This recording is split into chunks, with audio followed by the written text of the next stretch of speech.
Um, Welcome, everyone. I'm Randy Speck. I'm the chair of ANC3 4G.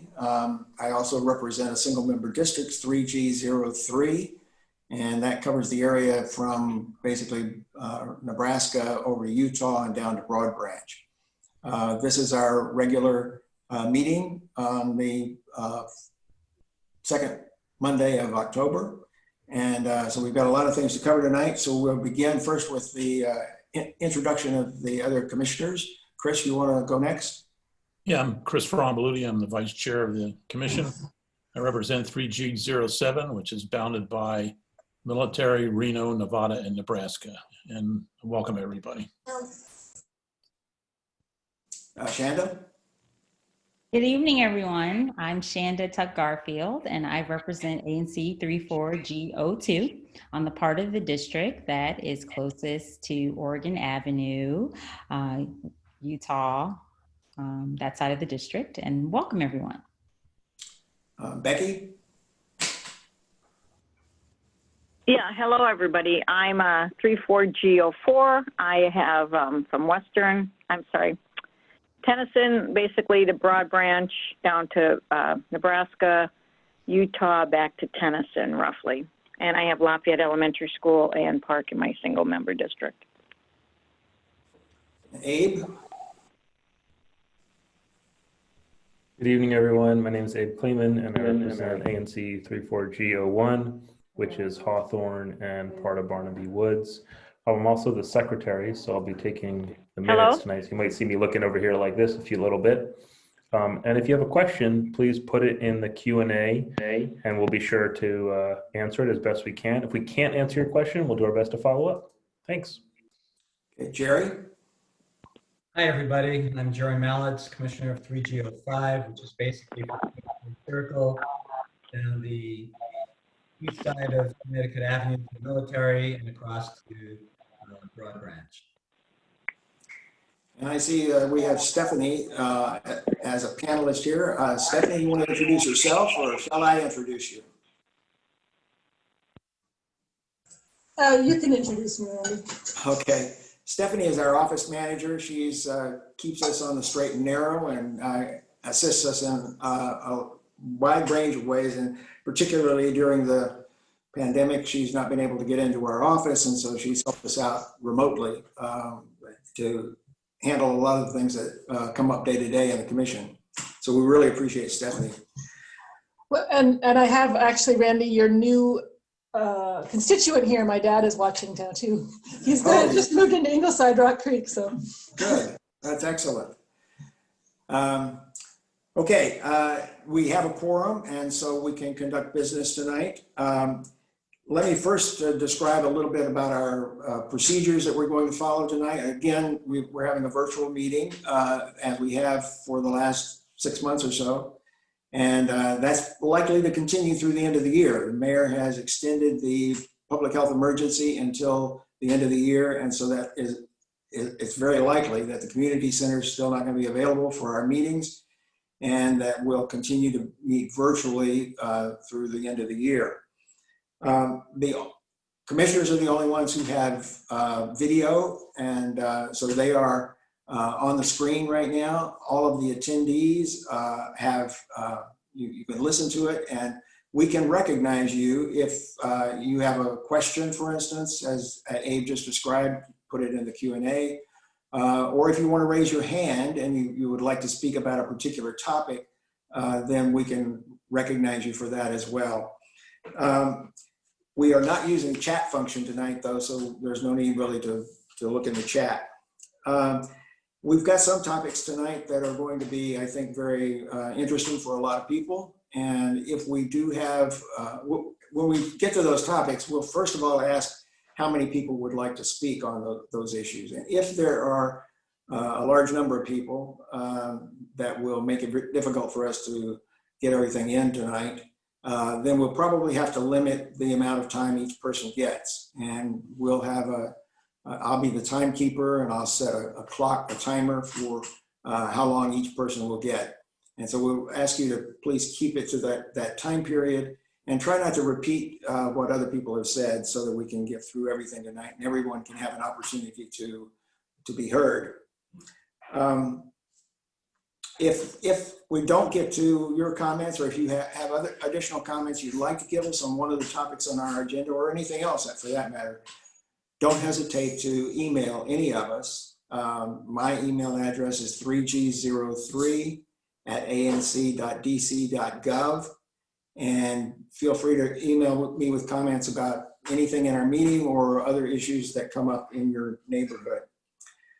Okay, the first thing we need to do is then adopt our agenda, which has been published on the various listservs in the neighborhood, on Nextdoor, and on our website. And there's one modification that Jerry has suggested, which I think is a good one, given the many topics that we have tonight.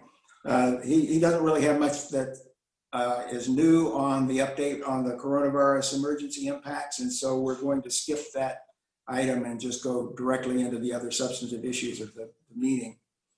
But with that modification, are there any other changes that any commissioners have to the agenda? Okay, all those in favor of adopting the agenda signify, raise your hand or say aye. Aye. Okay, 6-0.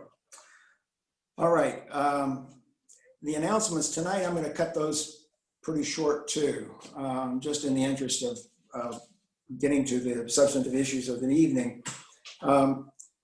If there are other non-urgent or urgent announcements that anyone has to make, please let me know. Chris or Abe, you have an announcement? Okay.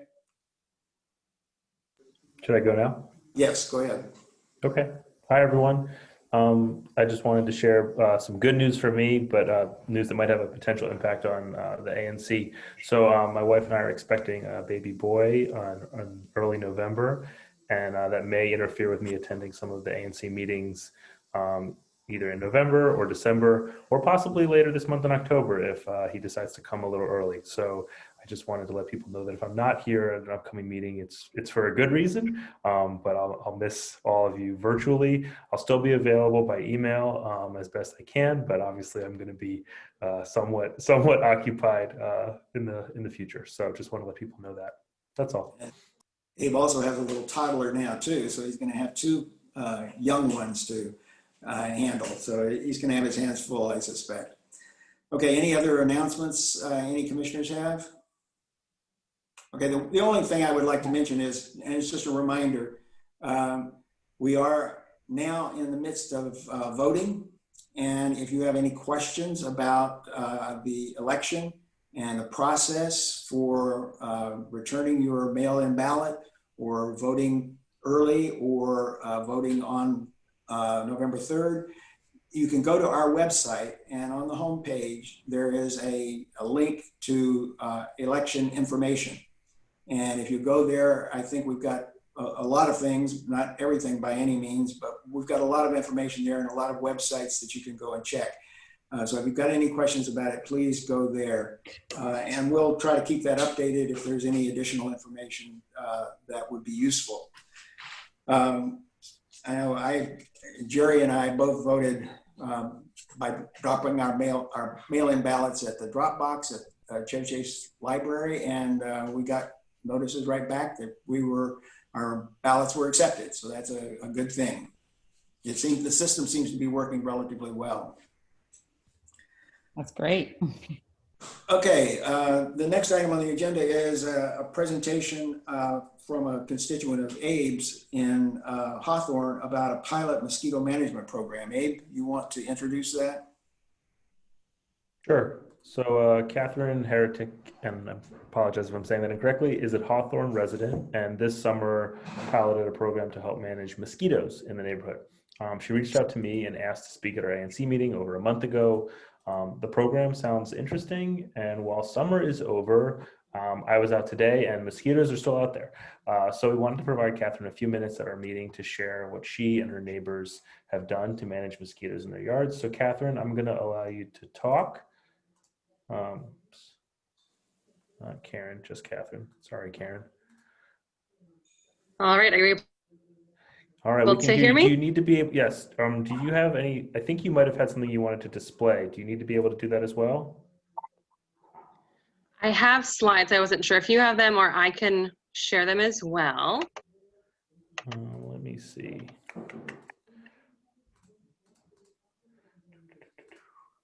All right, I'm going to promote you to a panelist. It might kick you out and put you back in, so give us about 10 seconds, everyone.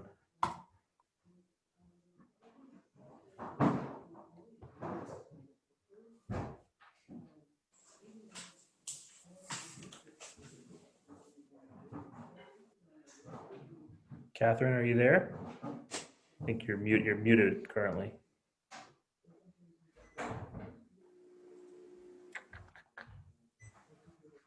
Catherine? Are you able to hear me now? Yeah, we can hear you, and you should be able to share your screen. Wonderful. It's telling me that participant screen sharing is still disabled. We'll see if it Okay, catches let's up. try one more time. So all panelists should be able to try one more time.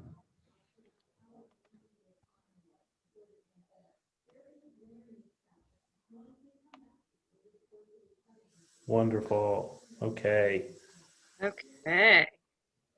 So thank you so much for allowing me to speak this evening and share a little bit about our mosquito activities in Hawthorne. I recently moved to the neighborhood along with my husband and young son in the toddler club here. And we were very excited to have yard space as we moved into the neighborhood, but pretty immediately found that that came with a lot of mosquitoes. So I became quickly interested in learning about mosquito management options for residents and familiar with the next door listserv messages about how to handle the mosquito hour foliage in this part of DC. So a quick summary of where we are in DC with mosquitoes. I was interested to learn when I was putting this presentation together that according to Erkin, which puts together an annual list, DC's mosquito problem is the third worst in the nation behind only Atlanta and LA. So we actually have quite a significant mosquito problem here.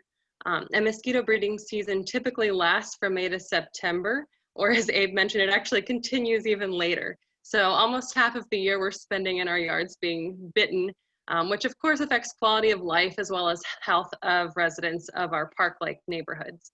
And there's a lot of discussion on Nextdoor and other forums about disparate approaches to managing mosquitoes in individual yards. So some people are comfortable using chemical sprays, others have concerns about the health of pollinators or children or pets. So a lot of people are concerned, but not really sure of the best approach to addressing our mosquito challenges. So coordinated mosquito management tends to be the best solution. An integrated program is what CDC recommends because it really allows neighborhoods to address mosquitoes holistically rather than kind of a scattershot yard by yard approach. While some neighbors do spray, many are interested in more natural solutions, and those kind of vary also in terms of what people are doing. There are garlic sprays in yards, just using, personal sprays when they're out in the yard or citronella candles. But there are other alternatives that are both environmentally friendly and effective, and they've been used in our area. So Sligo Park Hills and University Park in Maryland, as well as Shepherd Park in DC, which has quite a robust neighborhood-wide mosquito management program, have successfully used BioGent's GAT or Gravid Aedes traps to reduce mosquito populations. In Sligo Park Hills, for example, their mosquito populations were reduced by up to 80% without harming insect pollinators, children, pets, or wildlife. So it can be quite effective. I've provided links within this presentation if that's something that we can share after the meeting if folks are interested in flipping through some of these presentations that have more in-depth data. But Sligo Park Hills program there in 2018 was quite successful, and Shepherd Park also enjoys significant community coverage and reduced mosquito populations. So if you go to Shepherd Park neighborhoods mosquito management site, you can see their map that actually has a symbol for every single GAT unit in the neighborhood. And it's quite significant, the number of units they've been able to set up and maintain over time. So I have here an overview of how the traps work that I'll quickly play, and then I can show you the two main types of traps that Biogen sells and tell you which one we piloted within Hawthorne.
All right, so that was a quick summary of the Biogen's traps.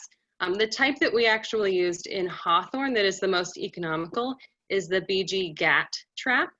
It targets Asian tiger and Aedes aegypti mosquitoes that bite in the daytime, so disrupt our playtime and eating outside time. That also carry dengue, Zika, and chikungunya, which are less concerns in our area, but there are occasional cases of some of those mosquito-borne diseases. They trap mosquitoes that have already bitten and are seeking a place to lay their eggs, and they require no power, supplemental attractants, or lures, only minimal setup and occasional cleaning, or treatment with pollinator-safe BTI. So you can use an insecticide in them, but if you prefer not to, just clean out pretty much weekly. And they're available in a neighborhood set of 6 pairs of traps with 2 per home. And with that arrangement, it tends to be about $58 per set of 2 traps. These are really kind of glorified buckets with a little net on top. And you put water in the bucket along with some organic matter, whether that's a leaf that you pull from your yard or a few blades of grass. And then the mosquitoes are attracted to that and caught on a little sticky pad. The second type of trap is the BG mosquitaire. It has a higher catch rate than the GAT, and it targets mosquitoes in a different phase of the life cycle. So it finds the insects that are searching for a host to bite rather than those that have already bitten a host. And it relies on a lure and a power source because it uses CO2 to mimic kind of a human presence. They're more expensive per unit, so probably less of an appetite for that as kind of a starting implement, but it is most useful when those 2 types of traps are paired together. So in terms of our neighborhood interest, this summer we had about 12 households in the Hawthorne neighborhood who purchased pilot GAT units for the 2020 mosquito season. Our pilot, to be very frank, was through quite informal next door inquiries. So I wouldn't say that it was a formalized program with really strong success measures, but I do think that the level of interest that we had very quickly is a positive sign of potential future adoption. So I'll go a little later into kind of next steps. But I think with really strong block captain outreach, listserv outreach, and ANC-led information to residents, I think there could be quite a strong appetite for this and implementation in the future. And Hawthorne was able to obtain a 15% neighborhood discount code, and it was quite easy. It was simply a matter of reaching out to the company and saying that we wanted to purchase one of these neighborhood sets of 6 sets of traps. And so I think that's something that would continue to be available into 2021, and also something that the full area could take advantage of if there is interest. So in terms of next steps, I think it would really be to confirm interest in a pilot or coordinated program in 2021. And since mosquito season is winding down now, I think we have the advantage of really being able to put together a formalized program and have strong community outreach well in advance of the beginning of mosquito season 2021.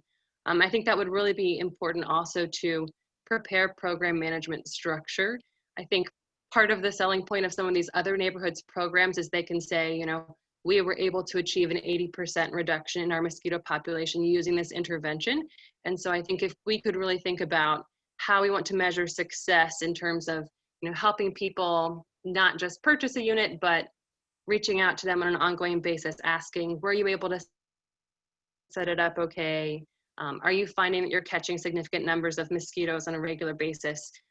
The Biogen's website actually has images where you can pull out the little net that catches your mosquitoes and see, this is what 80 mosquitoes looks like. This is what 800 mosquitoes look like. So we wouldn't have to ask residents to count their individual mosquitoes, but they could kind of look at their net and tell us about how many they think they're catching on a regular basis when they go to clean their units anyway.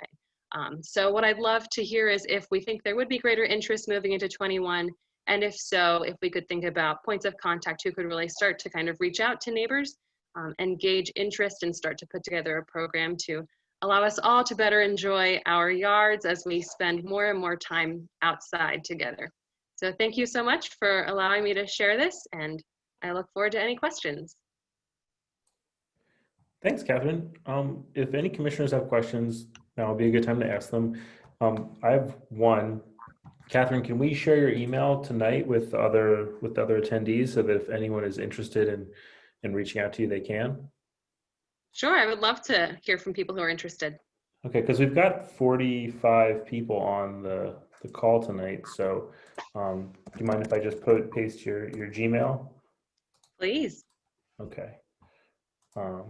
And everyone should get that in just a second. I don't have any specific questions at the moment, but I think this seems like a good idea and something we're thinking about. And so I think if other residents or other commissioners are interested or want to work on this with Catherine, then I would encourage you to do so. And I think that's why I asked for some time tonight, was really just to give you a chance to present, so those who are interested can reach out.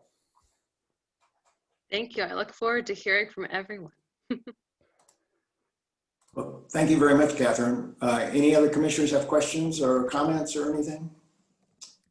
No, thank you. That's very informative. And I think this is a good idea, and I know my wife particularly would appreciate something like this. So we'll be in contact, Catherine. Sounds great. I'll look forward to talking all about mosquitoes with you. Okay. Thank you, Catherine. Thank you very much. Okay. All right. The next item on the agenda is one that has been before the commission many times before. I think it goes back almost a decade when there were first efforts to try to eliminate the E6 bus route. And that has risen its head once more. WMATA has, we last addressed this just last February, and we had a resolution that urged WMATA not to cut the E6 bus. They proposed that in their budget for 2021. And there was really an overwhelming outcry from the community about it. And we testified, a number of other people testified, council members testified. And as a result, it was, that was changed in the budget and the E6 was restored. In the pandemic, however, when it began, WMATA cut the E6 bus, as they did a lot of other routes. And that was undoubtedly the right thing to do at the time, because there was a concern about passing the virus on the bus. And so that was legitimate.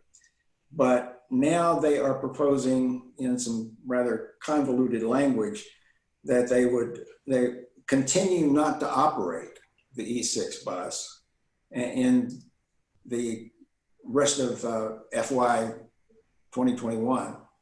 And so that's raised a lot of new issues. And I just, before I turn this over to Abe and to Shanda, I just wanted to mention that they had a hearing today at WMATA. It was with the board of directors of WMATA. It was a public hearing. And there were three groups or three people who testified on behalf of the E6 bus. I testified briefly, just summarizing some of the arguments that we've had in the past.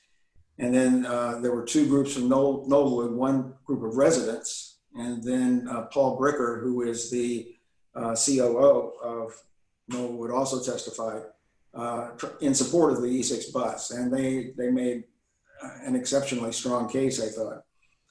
So anyway, the reason we're dealing with it tonight, despite the fact that they had the hearing this afternoon, was that the written comments can be given until 9 a.m. on the 19th, October 19th. And so if there are other things that we ought to be saying about the E6 bus or reiterating things we've said before, we really need to address that tonight. And so I will turn this over to Shanda and Abe, whose single member districts include a lot of the route for the E6 bus, and particularly Knollwood. And we'd like to hear from everybody else and our commissioners about what we should do in response to this latest effort to eliminate the E6. Shanda, you want to take the lead? Okay. I guess we both can speak. Thank you for that, Randy, and thank you for speaking today and testifying on behalf of our ANC on the E6 bus. As all of our commissioners know, and as many of you know as constituents, our ANC has vehemently fought for the continuation of the A6 bus because it is a vital route in our community, and so we will continue to support it. You may see on our website, we have posted a number of our resolutions. We posted one in February of 2020 this year, which outlined our support for those efforts. And I know that there are a number of residents as well as the Knollwood community, especially, that has a number of residents and employees who use this bus. So it is a vital lifeline to our community. And I just want to say that we'll continue to ensure that your voices are heard for that. And so I hope tonight that as a commission, we can agree that we will continue to reiterate and strongly support this option as a mode of transportation for our residents. So, Abe? Sure. I mean, I think it's an important route, and I think that's been established by talking with residents at Knollwood and talking with parents whose children will use the bus and talking with some commuters as well. I think the unfortunate truth is that this bus route is a money-losing route. Mm-hmm. And from a budget perspective, WMATA is of the opinion that it doesn't make sense to keep it. And what that means is not that it can't be kept, but that there has to be a political will to do that. And so in the past, council members have done what they've done to make sure that this route stays around. We don't decide whether the route stays around. The council in conjunction with WMATA does, and they've made sure that it does. And so I would encourage our commission and any resident who thinks this bus route is important to keep or to restart, to reach out to their council member, whether that's Mary Che or Brandon Todd, or in a few months, most likely Janice Lewis George, because they're going to make the decision really about whether this bus stays around or not. I think we have an opportunity to pass a resolution. I think some points of discussion might be, do we want it to start up immediately? Do we think it's worth, or do we think it's appropriate or okay to say that it should start at some later date? And then if so, what that later date should be. So those are some questions that I have. Okay, Becky has a question. She just texted me and said she'd like to ask a question, please. She should be able to unmute herself, but I'll prompt it. Okay. I don't really have a question, but I have a comment. They say it's a money-losing route. That might be because it shouldn't be the only thing we consider, because a lot of school children take that bus to get to Lafayette. And the older kids drop off the younger kids, then they go to the M4 to go to Wilson and Deal.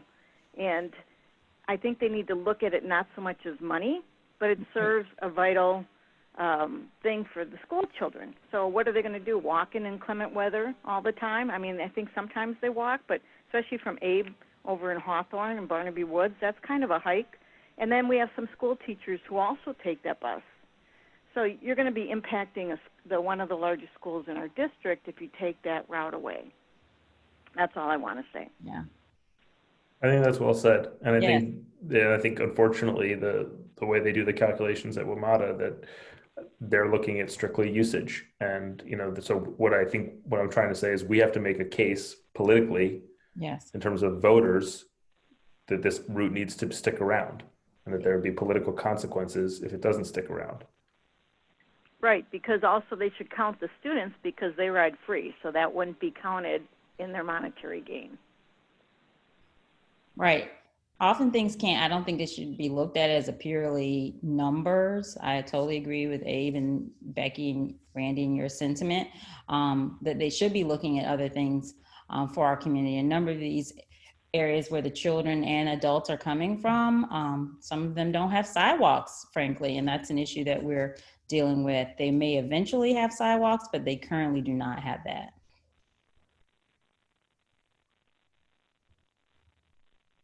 So, Randy, what? Yeah, Abe, you want to see if we can poll Yes. or ask people to raise their hands or something so that we can see how many people would like to speak about the E6 bus? Sure. Randy, were you trying to make a comment earlier, or Jerry, were you trying to make a comment earlier? I was just going to make a very brief comment that one of the points that I made in the testimony today was that, yeah, everybody's hurting from the pandemic, and certainly WMATA is hurting economically. But if you have to make these tough choices like this, what you really ought to be focusing on is the impact it will cause if you eliminate the bus. And you don't want to eliminate it for a group of people who are the most vulnerable, our seniors and our children. That just doesn't make any sense. And so really you have to look beyond the economics at what the consequences are of eliminating the bus. I agree. I put this in the chat. If people would like to speak on the E6, please raise your hand. And then once we have a sense of how many people, we can divvy up the amount of time. Right now I see 4 people: Matthew Davis, Michaela Platzer, Renee Turner-Inman, Lisa Gore are raising their hands. I'll give it one more second. And just apologies if I mispronounce your name. I'm probably going to butcher a few names tonight.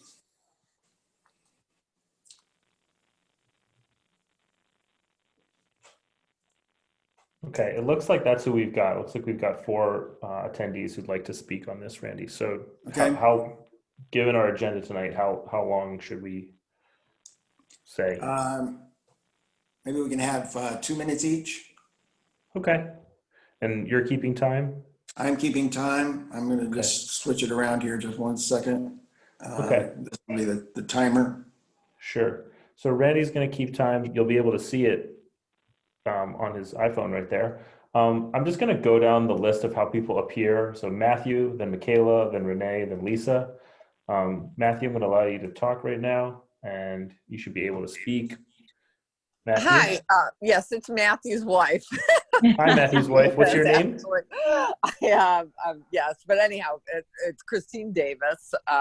Thank you. And thanks for everything that you do for the community, to all of you. It's it's been enjoyable to listen to. Of course, this was my issue, the E6.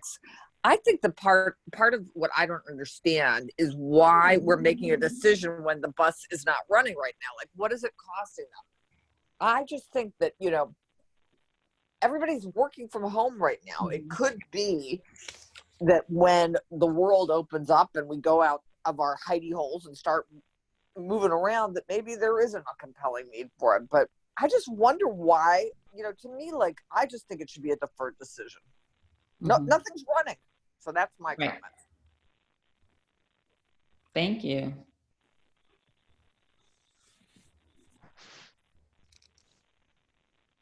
Is she still there? Okay, Christine, for the first time in recorded ANC history, you haven't used all your time. We don't know what to do. Well, I don't need all my time. I got on my soapbox and I've jumped right off. So I yield to the. I'm not going to filibuster or anything. I'll yield to General Platz or Michaela. She's the E6 savior many a time. So we'll see. Michaela will do magic again. Ms. Davis, thank you so much. We're going to go on to Michaela. Okay. Hello? Hello. We should be able to hear you just fine. Okay, this is Michaela Platzer, and I live in Barnaby Woods, and I'm a longtime rider of the E6 bus, and I'm a daily commuter. So unlike the Knollwood crowd, and I don't have small children either, but I am a daily commuter, and I agree with Christine. I don't really understand the impetus for moving forward with this proposal right now on the E6. It's not running, but as soon as we all get back to business as usual, or whatever this new world will be, I'm sure we'll all hop back onto the E6 bus. And it is a vital route for daily commuters. It's also, I think, a vital route for retirees and others who need the bus. It's the only way to get up to directly to get up to Friendship Heights these days. So by cutting us off, and if we lose the E6, and again, simply by the way it was written in the WMATA proposal, they wouldn't say directly they're going to eliminate the bus, but it certainly seems that that is their intent. And given what they've tried to do over the past decade, it certainly seems that is where they are moving.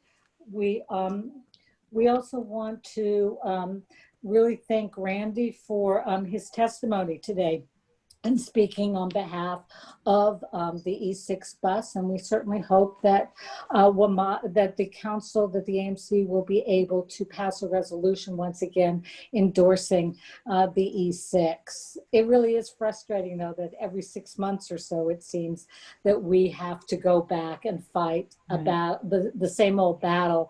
And the fact of the matter is WMATA doesn't seem to understand how important public transportation is for all segments of the city and for all population segments that actively use this form of transportation, this mode of transportation. Oops, I only have 13 seconds, so I will stop. Thank you. Thank you. Thank you, Michaela. Okay, we're going next to Renee. Hi, how are you? Hi, Renee, we can hear you just fine. Yes, I would just like to echo what everyone else said. I ride with, or I did in the past, rode with Michaela and the other young lady in the morning. I get on at 31st Street or at Chestnut, and it is, well needed. And I agree, I'm not sure why they need to make a decision now in the midst of, what's going on. But it adds value to our community. Otherwise, there's no way to get out of the community. And already we don't have any bus service on the weekends or on holidays. And I think we've learned to live with that. But to cut access during the week, I don't think that would be very good. And I'm a walker, and a lot of times I will walk. If I miss the bus, then I will walk down to the Chevy Chase Circle, but everyone cannot do that. And when you're really, really trying to get out, or if you're running late, that's not an option. Thank you. Renee, I just have a question. If the E6 came back tomorrow, would you take it? Yes. Yeah, I could. I mean, I've been working from home since April. But I started going back in the office about 3 weeks ago, and I will be. And sometimes, I drive, and actually I would prefer to catch the bus because then I get more exercise. Right. And you feel comfortable doing that given the public health emergency? Well, I guess as far as I know, I haven't really been on a bus, so I was on a subway once about 2 weeks ago. And I think my answer is probably a little different if you would have asked me this 2 weeks ago. Like last week, and I was afraid to come out the house. All right. Given what happened, down at the White House. And someone had even shared to me that last week, one of the escalators on a subway was broke. So she ended up walking up the subway. Everyone had to share the same subway. I mean, the same escalator. So you had people walking right into your face, and it's, how narrow it is on the escalator. So that was frightening, if there's a situation like that. But when I got on the subway, I mean, there was barely anyone on the subway, and I was able to social distance and, sterilize my hands. So that wasn't a problem for me. Okay. And I don't think the E6 is ever that crowded where, you can't find space. Although there are some days, it did get, a little standing room only. But Okay. for the most part, I felt fine. Okay. Thank you, Renee. We're going to move on to the next person, who's Lisa Gore. And then we're also going to have John Higgins, who tried to raise his hand but had some issues. So, Renee, I'm going to disable talking. And then Lisa, we should be able to hear you if you unmute. Good evening, everyone. Hi, everyone. Definitely thank you to Randy for testifying and all the hard work that's been gone into this subject. I actually spoke to my husband about the E6. I sent out a newsletter to some of the residents, and he actually read it, so I was very happy about that. And he said, hey, about that E6. That's a good thing. Yeah, he remembers that going back, like Randy said, for years, and gave me, some perspective I didn't know. But I just wanted to share, and Renee is my next door neighbor. So she actually talked about some of the things that I was going to talk about. I live on the far end, or me and Renee, we both live on 31st Street off of Western Avenue. So we are on the real far end of the E6 line. And when I was out walking the neighborhood this weekend, that came up. And one of the residents talked about their kids at Lafayette and Deal, my son at Wilson. All of our kids take that M4 and then transfer to the E6 to get this far up the street. So that's an issue. We also talked about all the caregivers on 31st Street, not only on the DC side, but also on the Maryland side that do not have access to the route. I personally have taken some of our senior residents here that can't get the bus and gone to the grocery store to pick things up. So I guess, I'm coming down on my time. One of the things I'm really curious about is just how we're going to galvanize this topic again. I know it keeps coming up year and year, but we have to keep fighting hard and pushing back. And, I'm curious about how the ANC proposed to do that. That's a good question. Thanks. Oh, thank you. Thank you, Lisa. All right, we're going to move on to John Higgins. And then we'll come back to answering the questions as well.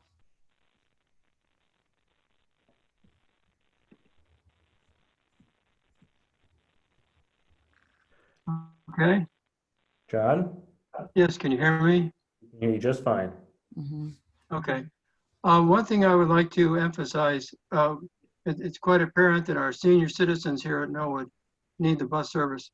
But in addition to that, our employees cannot work from home here.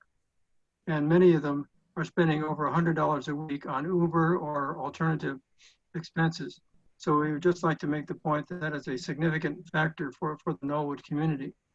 The other is that I'd just like to thank all of you, and especially Randy, for your support, and especially Randy's testimony today. I think it was quite compelling, and we really do appreciate it. So thanks very much. Thank you. Thank you, John. Okay, let's see. All right, we should be able to talk now. I think we've heard from everyone who wanted to speak. I'm going to lower all the hands so we know if people need to speak in the future. And Randy, I think, you've been through these E6 discussions probably the longest, and had the pleasure of figuring out how to navigate this. And so I think your testimony, has been obviously helpful. Is the best route here a resolution, a letter to a council member? Please, I think we're open to what you think. And then I think like I said earlier, the only other question is whether we should, make some sort of concession about when, or whether our position should simply be restore service as soon as possible. Oh, you're on mute. Excuse me.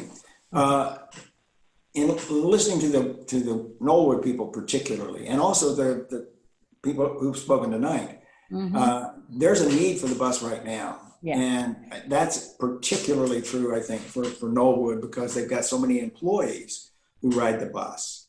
And as John mentioned, they're spending a lot of their own money taking Uber or taxis or something else from the metro because they no longer have the bus. And that's really an expense that is substantial for these people. And so we've got to think about them, I think, right now. And it's the same is true with a lot of the people at Knollwood who have doctor's appointments. And now people are beginning to go back to doctors because they postponed their examinations or whatever. And now they're beginning to venture out again. Right. And getting to Friendship Heights is really important for a lot of people. So I think we need to do it immediately. I think we need to get it back online as quickly as possible. Now, in terms of how we do this, I think a resolution is the right thing. And the resolution can then be uploaded as our comments before 9 a.m. on the 19th, which we have to do pretty quickly. But we've said everything before. And so this is not like we've got to invent something new. So we can certainly do that. And then I think we need to work with Mary Che and Brandon Todd. I was disappointed today that both of them spoke very eloquently at the hearing in February in support of the E6, but neither one of them were there today to testify on behalf of it, nor any other council members for that matter. And so I think we need to get their enthusiastic support again for this. And then I think we need to think, as people have mentioned, we need to think long-term about how we're going to preserve the E6 so that we don't have to come back every 6 months and revisit this. And I'm not sure exactly how we're going to do that, because it is a target every time WMATA wants to cut expenses somehow. And so we need to just be, I think, vigilant and continually reminding them that there's a constituency out here that needs that bus regardless of its economic justification. Yes, I would definitely support that because this is an issue that is affecting our community. People have spoken out about it. We have done that for years. It is something that we agree is necessary. So I wholeheartedly support taking proactive measures, like through a resolution and even educating the new council person for our area on this issue and getting her on board. That's Janice Lewis George, on board to support our community, and educating her and other members of the community that this is an issue we've dealt with in our past and probably will continue to deal with, because there will always be issues of cost benefit analysis with WMATA. We know that they are having budgetary issues district wide. So, but to emphasize our community and even with the support of residents. So I think all of this, that we can continue just to take proactive measures, and being on record with our great weight is one way to do that. Yeah, I think the Knollwood piece makes it a little more urgent than simply saying, let's wait until some date and just don't get rid of it, right, but keep it. I think bring it back.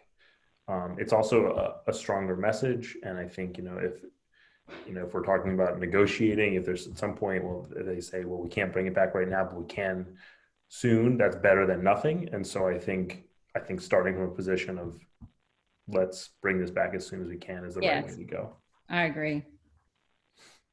Okay, so Abe or Shanda, you want to offer a resolution? We can just do it orally now, and then we'll commit it to paper in the next day or two. Abe, look like you're ready. Sure. Okay. my resolution face on? Yes, you do. No, I think I would move that we provide comments and that we send a letter to WMATA saying and advocating that the E6 service is restored as soon as possible, primarily or most urgently for Knollwood residents, but additionally for students when they return to school, for commuters, and for the community as a whole. The community at large, everywhere within our area. Is there a second? Chris seconds. Any comment or discussion from commissioners? Any questions? Okay, we'll go to a vote. All those in favor of adopting the motion that Abe described? Becky? Aye. 6-0. Okay. Thank you very much. Okay. Now we'll go to another pretty exciting issue, I think, actually. This is going to be a really good one. We're looking forward to this. We've got money now in the budget for a Chevy Chase Main Street. And so we're now about to embark on that. And Jerry has been spearheading this on behalf of the ANC and our community. He's done a really great job with it. And so Jerry, you want to take it over and introduce Brianne? Sure. And first, let me say all the agenda items have been exciting already tonight. So, so that's one thing. Yes, I'm happy to say that Chevy Chase is now the 25th Main Street that's going to be in the DC program for Main Streets, the 6th in Ward 3. And we have with us tonight Brianne Dornbush, the Executive Director of District Bridges, who won the grant for our Main Street, the Chevy Chase Main Street. So I'm not going to say anything else, just turn it over to Brianne with Abe's help, and she can take it away.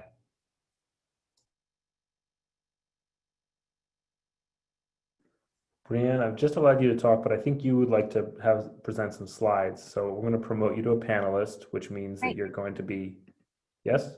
Yes, I'm here. Hello. Great. Yes. You'll be kicked out for just a second, but then brought back in, so you'll be able to share. So hold on just a sec.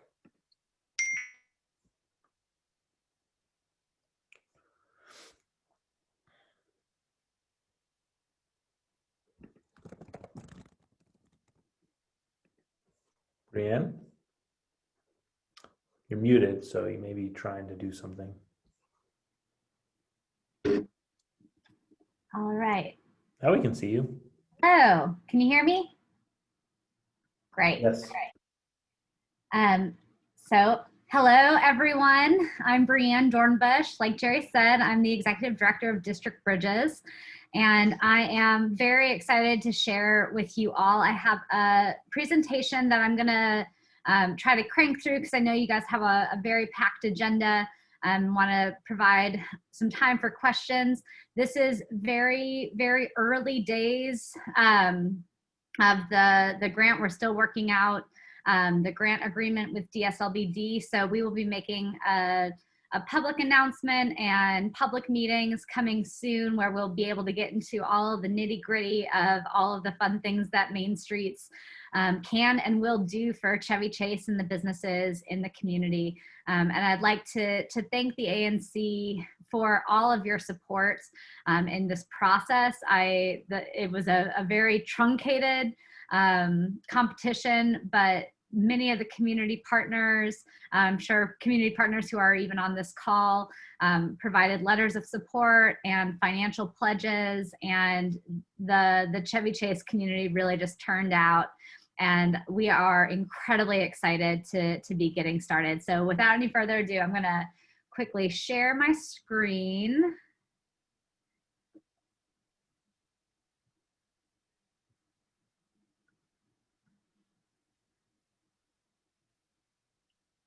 All right, let's see.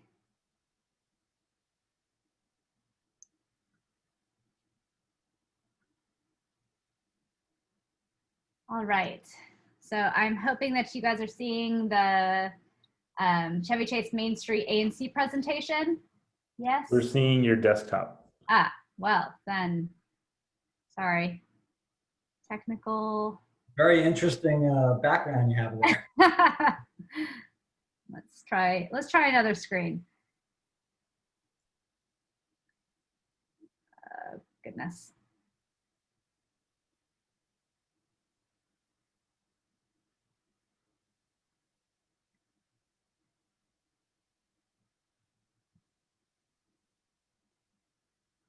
All right, we'll try this again.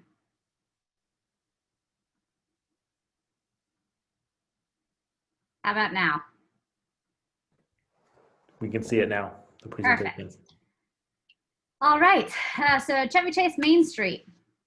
So District Bridges, we're a community development nonprofit located here in DC. Our mission is to enrich neighborhood vitality by bridging community engagement and economic development opportunities so individuals, businesses, and organizations can thrive together. We got started out of a very grassroots community effort. Some of you may be familiar with the Columbia Heights Day Festival, but back in 2005, there were several neighbors in Columbia Heights who were all having some beverages down at Wonderland Ballroom. And they came up with the idea for Columbia Heights Day. And out of that grew the organization that was called the Columbia Heights Initiative. And we wanted to do more than just a one-day event. And so we started developing programming that served the community year-round. And then in 2016, we had the opportunity to compete for the first Main Street grant to serve Columbia Heights and Mount Pleasant. And that was a really exciting opportunity. That year, we rebranded to District Bridges and cast a vision to serve multiple neighborhoods in Washington, D.C. As you all know, economies do not just exist in a vacuum or only in one neighborhood. And so our goal was really to start developing a model that could help Main Street scale and serve communities more holistically. So currently, we manage the Main Streets in wards 1, 2, 3, and 4. We serve Columbia Heights, Mount Pleasant, Lower Georgia Avenue, Cleveland Park, U Street, Logan Circle, and now Chevy Chase. And we also have a management agreement with Woodley Park. So we work really closely with all of the Ward 3 Main Streets. So a little bit more about Main Streets. They are a grant program funded through the Department of Small and Local Business Development, and they run through the guidelines of the National Main Street Center. So there are over 2,500 Main Streets nationally.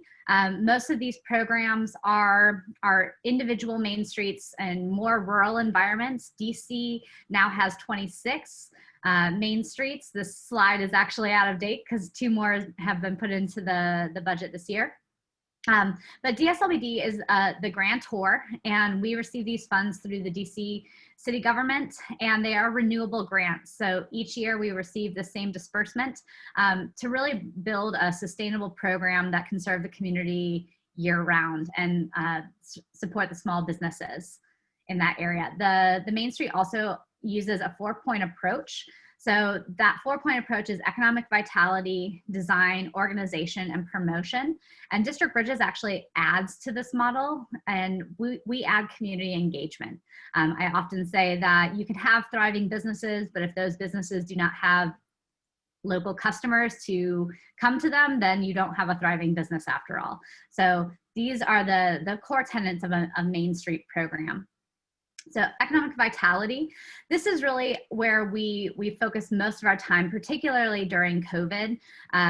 Many businesses are absolutely in crisis right now. And so our focus has been on trying to give them as many opportunities as they can to survive through this very challenging time. So we do small business grants. We usually do at least 1 to 2 competitive grant rounds with our funds. And then we do a lot of technical assistance, which is kind of a catch-all term for anything a business may need. That may be helping them with accounting, that may be helping them design a new website, helping them get a new POS system set up. A lot of those things we've been focused on this year, particularly to help businesses reposition due to COVID.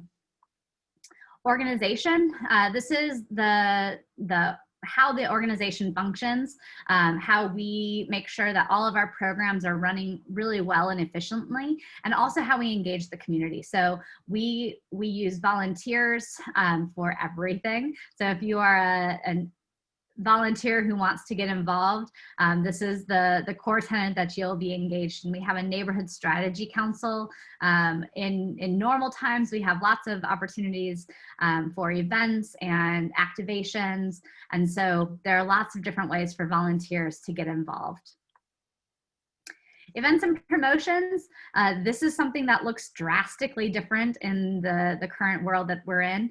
But normally, you know, we do a lot of street festivals, public art activations. If you see up the forum up at the top, we'll do forums to allow candidates to talk about their positions on small business issues. There's lots of different ways that we provide support in that way. And then design is really beautification and helping support the small businesses in that way. So however, if that's, you know, tree boxes in front of small businesses, it could be signage. There's lots of different ways that design helps. So our model is unique among Main Street programs. Most Main Streets in DC, when they are designated, a baby organization is born.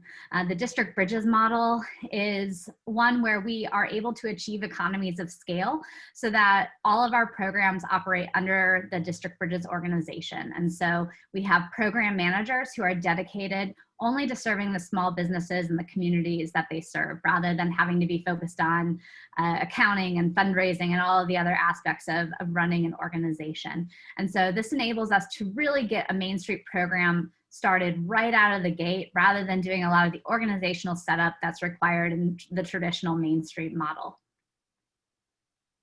This is our current team. We are adding 4 more people in the next couple months, but Madeline and I are the operations behind everything. Madeline is our operations director, and the rest of the staff here, they are all program managers. So they serve the Main Streets that we currently manage, and we'll be bringing on some new staff as well very, very soon. So our approach, we take a very methodical approach. We start with business health checks, and that is a basic assessment of the small businesses. We really try to understand the unique needs of every single business that we work with. And when I say every single business, I truly mean that we work with all businesses, big or small. Everyone in a community has a role to play. And so we really try to understand all of the dynamics that are at work within a neighborhood, and try to incorporate those into the development of our programming. We have a monthly business newsletter, or a weekly business newsletter that we send out. We have a monthly community newsletter that we send out, small business grants, and several other programs as well. Each of our programs is fully community focused and community built. We engage with our residents, with our local businesses, to understand the needs and really develop programming that assists them in the way that's most relevant. We do branding specific to the neighborhoods that, you know, Chevy Chase will have an Instagram and a Facebook and a dedicated URL and web page on the District Bridges main page. So it really is communicating the information that you all want to know as quickly and accurately as possible. And so this is a little bit more in detail about why our model is unique and some of the economies of scale that we're able to create. And I can share these slides, of course, as well, so that people can go into a little bit more detail. And then in terms of the application process, we were engaged with several of the wonderful community organizations.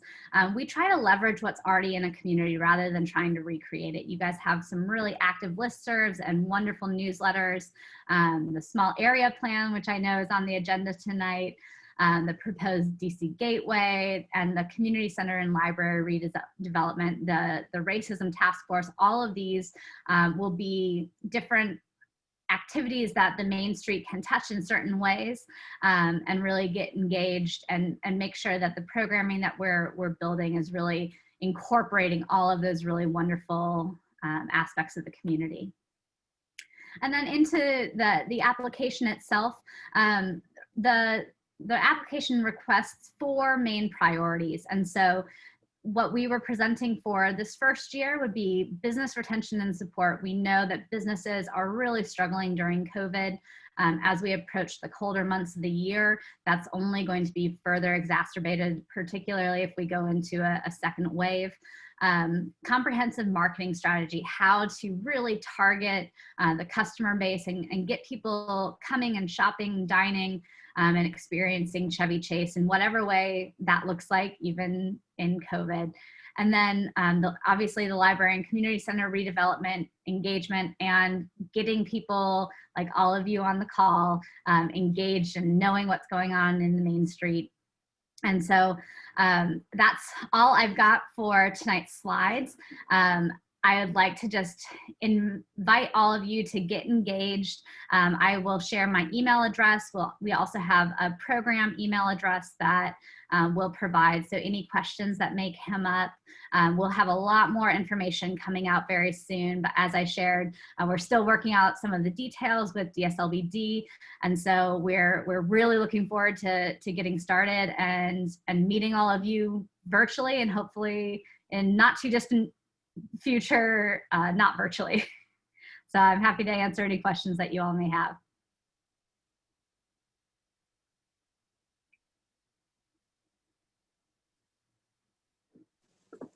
Okay, does anybody have any questions for Brianne? That was a great presentation. Thank you very much, Brianne.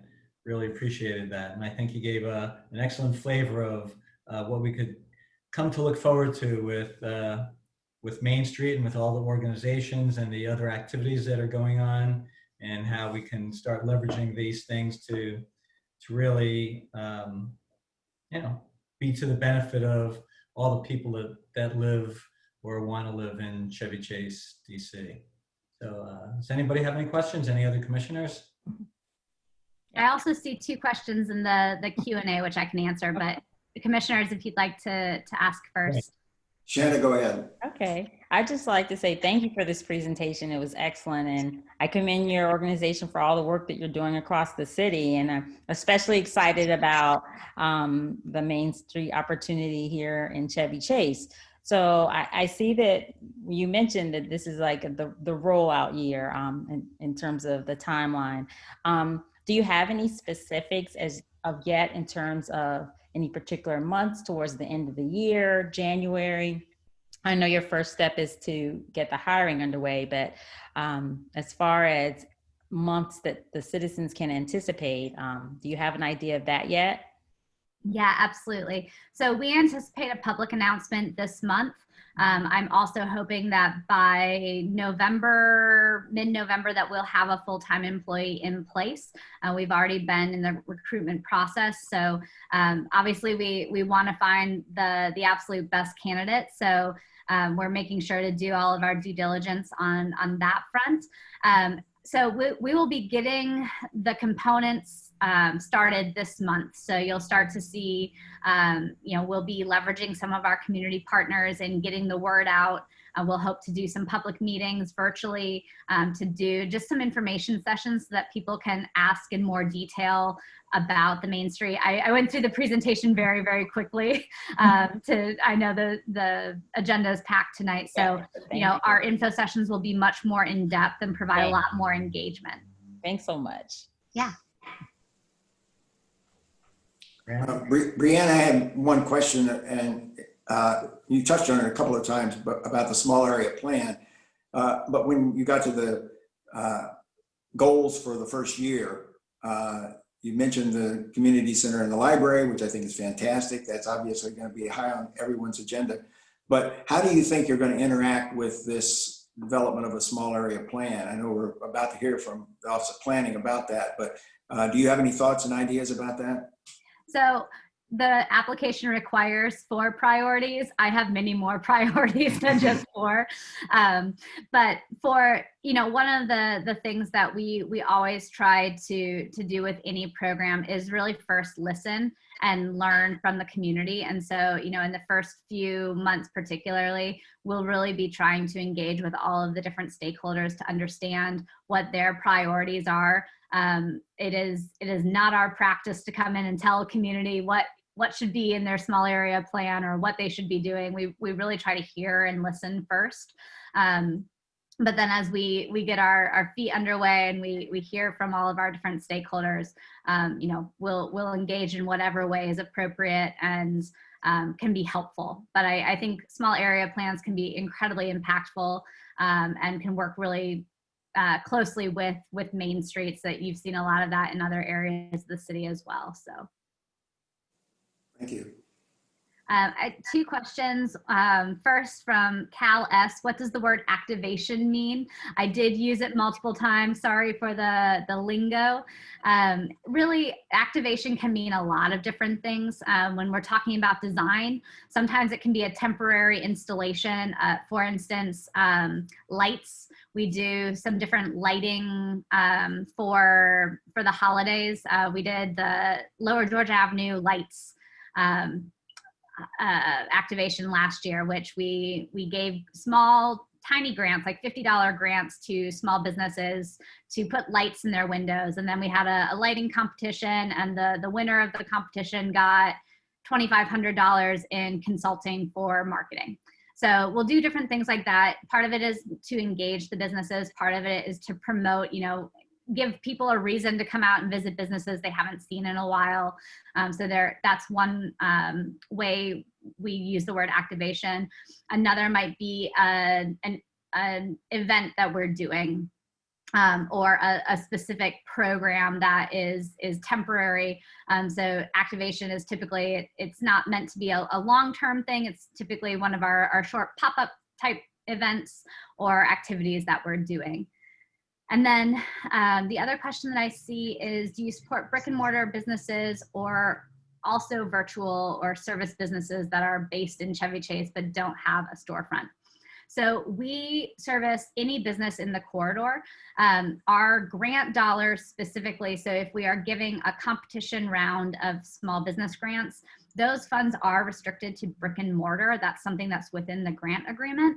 However, we have lots of different ways that we serve businesses. We have a platform that's called Access Point, which is a technical assistance training platform that has a variety of training modules. We're always adding to it to help businesses attain skills and knowledge to improve their business function.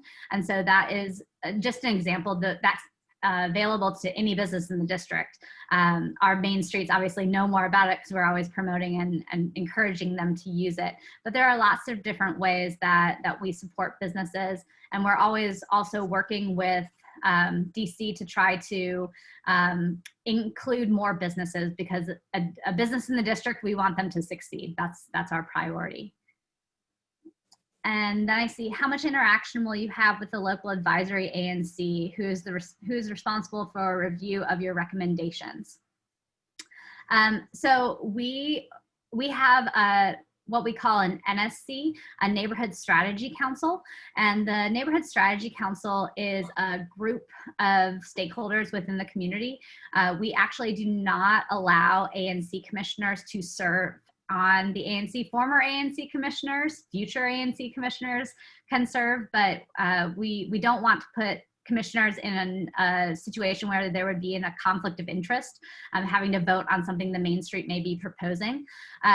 But we do often in many of our other programs, we will present on that. We'll have an agenda, or we will always be on the agenda for a short presentation on what the ANC or what the Main Street is working on.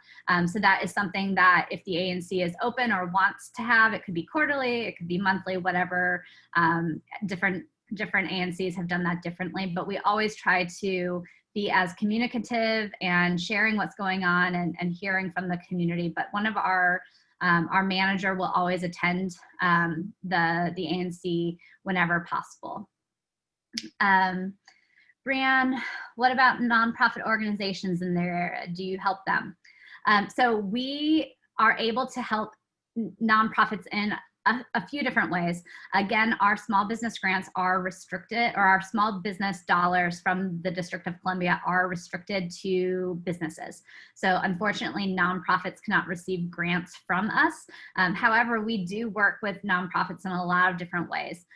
We've helped several nonprofits apply for Great Streets grants if they were arts organizations. Sometimes the Great Streets grants guidelines change. And so anytime we see an opportunity for nonprofits, we're always sharing that out. We want to see them succeed as well. But we also partner with them on different ways that we serve the community. An example is Thrive DC. They're a homeless service organization in Columbia Heights. Columbia Heights has a pretty significant homeless population, and that impacts the businesses in a lot of different ways. And so we work with them really closely as well. So that's a couple different ways. And then also you have brought up a WeWork-like space to these main streets. We have not brought a WeWork space to any of our main streets. We have worked with some grassroots organizations that do shared meeting space, but we have not worked directly with WeWork as of yet. And yeah. We're running a little yes, short on of time. course. If you could answer Carolyn's question and then briefly Al's question. I think you've already answered Sarah's. Sure. Are you engaging with the Chevy Chase Lake MD development team to understand what businesses will be coming there and the impact of large-scale development project to include the new purple on your proposal? We have not done that yet, but that is something that we can definitely look into. Our grant dollars are obviously restricted to DC, but development happening around the area is always impactful. So that would be something that we would be doing in the future. And then the finite duration of the grant. So the grant to date, once they are awarded, they are continued to be awarded annually as long as the grantee is in compliance. The funding from DSLBD is really looked at as seed funding to really get the programs up and running. And so we hope that the budget levels remain stable for our small business support. But again, it is always dependent on what's put into the city budget. And I have one last thing. Brianne touched on this, but especially now during this health emergency, DC has been offering several different grant possibilities for small businesses, and the Main Street District Bridges would be helping these businesses in their application process. So hopefully a lot more of them will be able to secure some of those grants. Absolutely. That's great. Brianne, can you either yourself or tell us some contact information that we can put in the chat and then put in our minutes if residents have other questions? Yeah, should I put it into the chat? I think you can, so yeah, please go ahead. Perfect. I will do that right now. Thank you. And thank you. Yeah. Thank you. Thank you, Brianne. That was very helpful. Looking forward to working with all of you. We're looking forward to it as well. Great, thank you. The next item on the agenda is also an item that we're all looking forward to, have been looking forward to for a year, and it finally looks like it's going to come to fruition. This is the small area plan that our ANC has proposed. We proposed this originally first in the Comprehensive Plan Task Force that had a long, detailed report to the commission. They're recommending the small area plan be developed for this area. And then in a resolution that followed the Comprehensive Plan Task Force. And both of those strongly recommended and really almost insisted that, you know, if we're going to do something significant in terms of development on Connecticut Avenue below the circle to Livingston Street, that we ought to have a plan for doing that. And in May, we provided testimony before a number of the council's budget committees and specifically recommended that they include in the appropriation $150,000 for the Office of Planning to do that small area plan. And with the help of Mary Che, we were able to get that money in the budget for FY 2021. And so as of October 1st, the Office of Planning has money in its budget to develop the small area plan. There's a website it's actually on Office of Planning's website. There's a description of the small area plan, and we'll include in our minutes a link to that. But that gives some background on exactly what the small area plan consists of and how important it is for the community to get involved in what the development's going to look like in our neighborhood. And this was really crucial for us, is that we would have a say in what happens.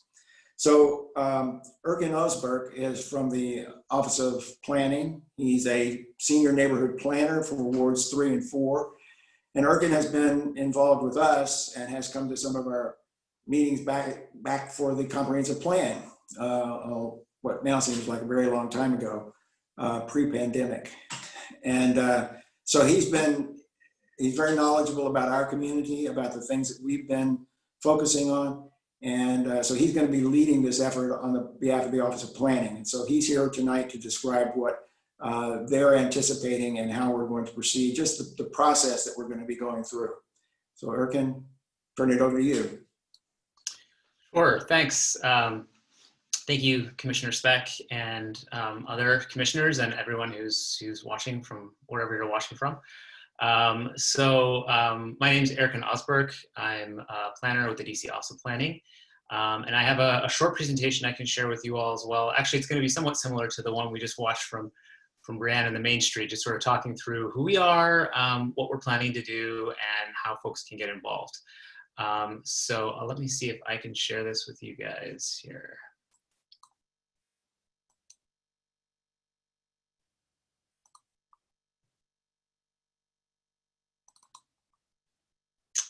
Can you guys see this presentation? You can. All right. Cool. Let me just try to. Do you see the tops and bottoms, or is it mostly full screen for you guys? I can see the whole. You see the PDF tools, but I think, at least for me, this is fine. It's fine the way it is, actually. All right, all right, cool. So I'll, yeah, great. So hang on.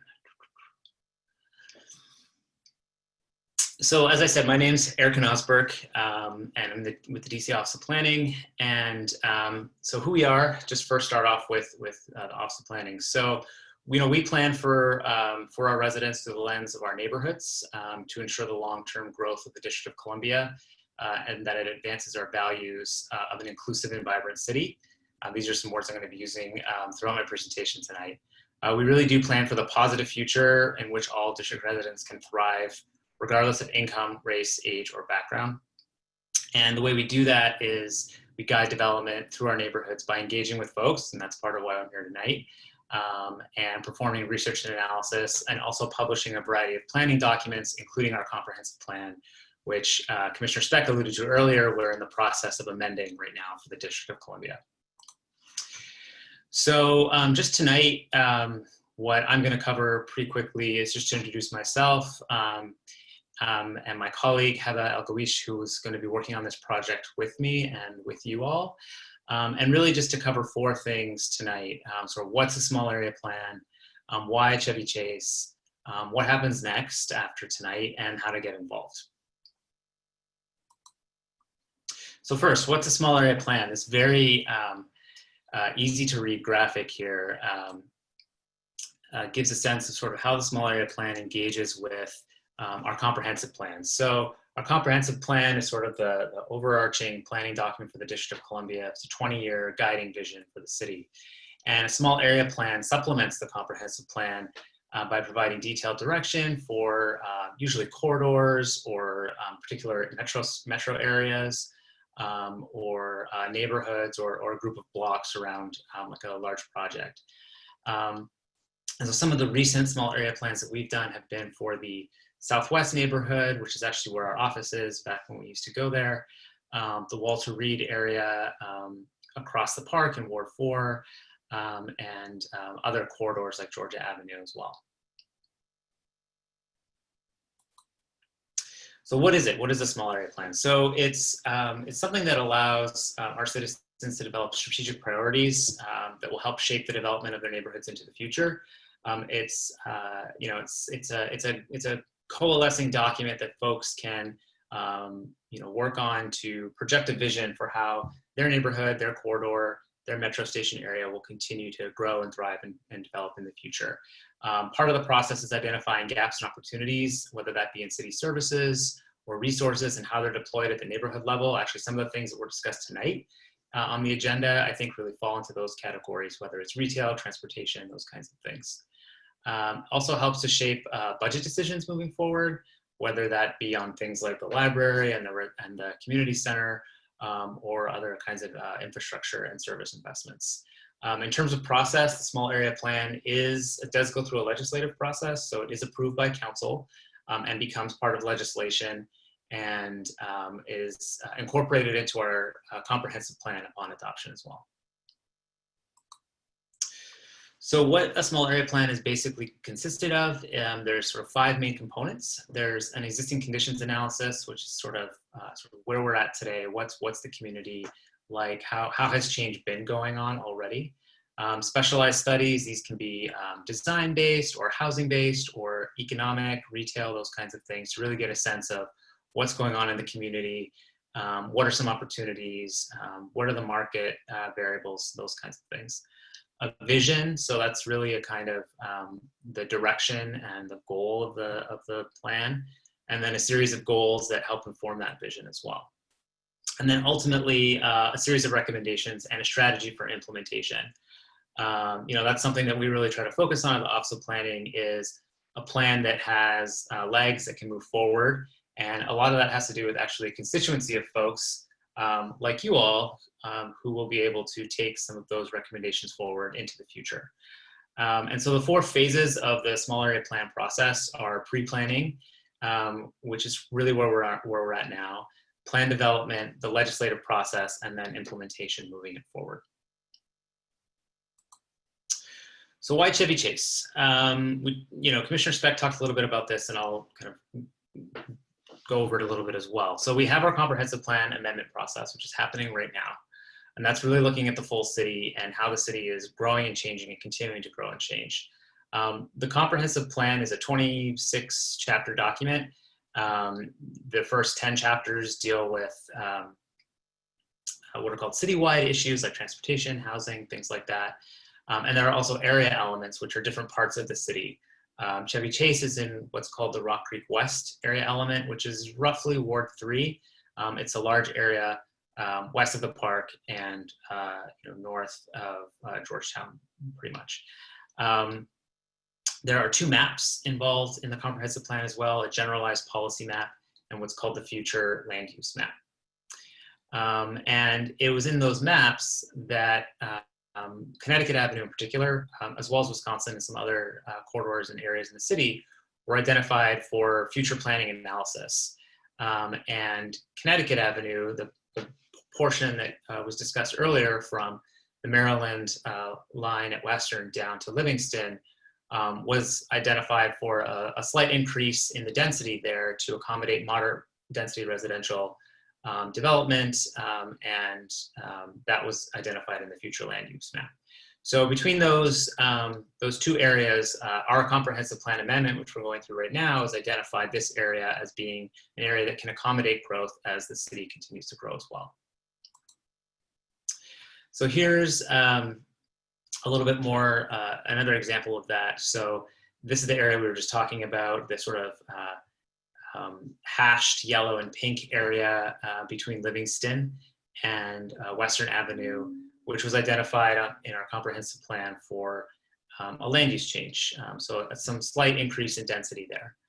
And just so folks know, the website for the comprehensive plan is plandc.dc.gov, and you can follow the process. The amendment is underway. There are hearings happening in November that are on the council's schedule. And so we're encouraging folks to sort of pay attention, testify, that sort of thing. And I'd be happy to answer any sort of questions about that at the end as well.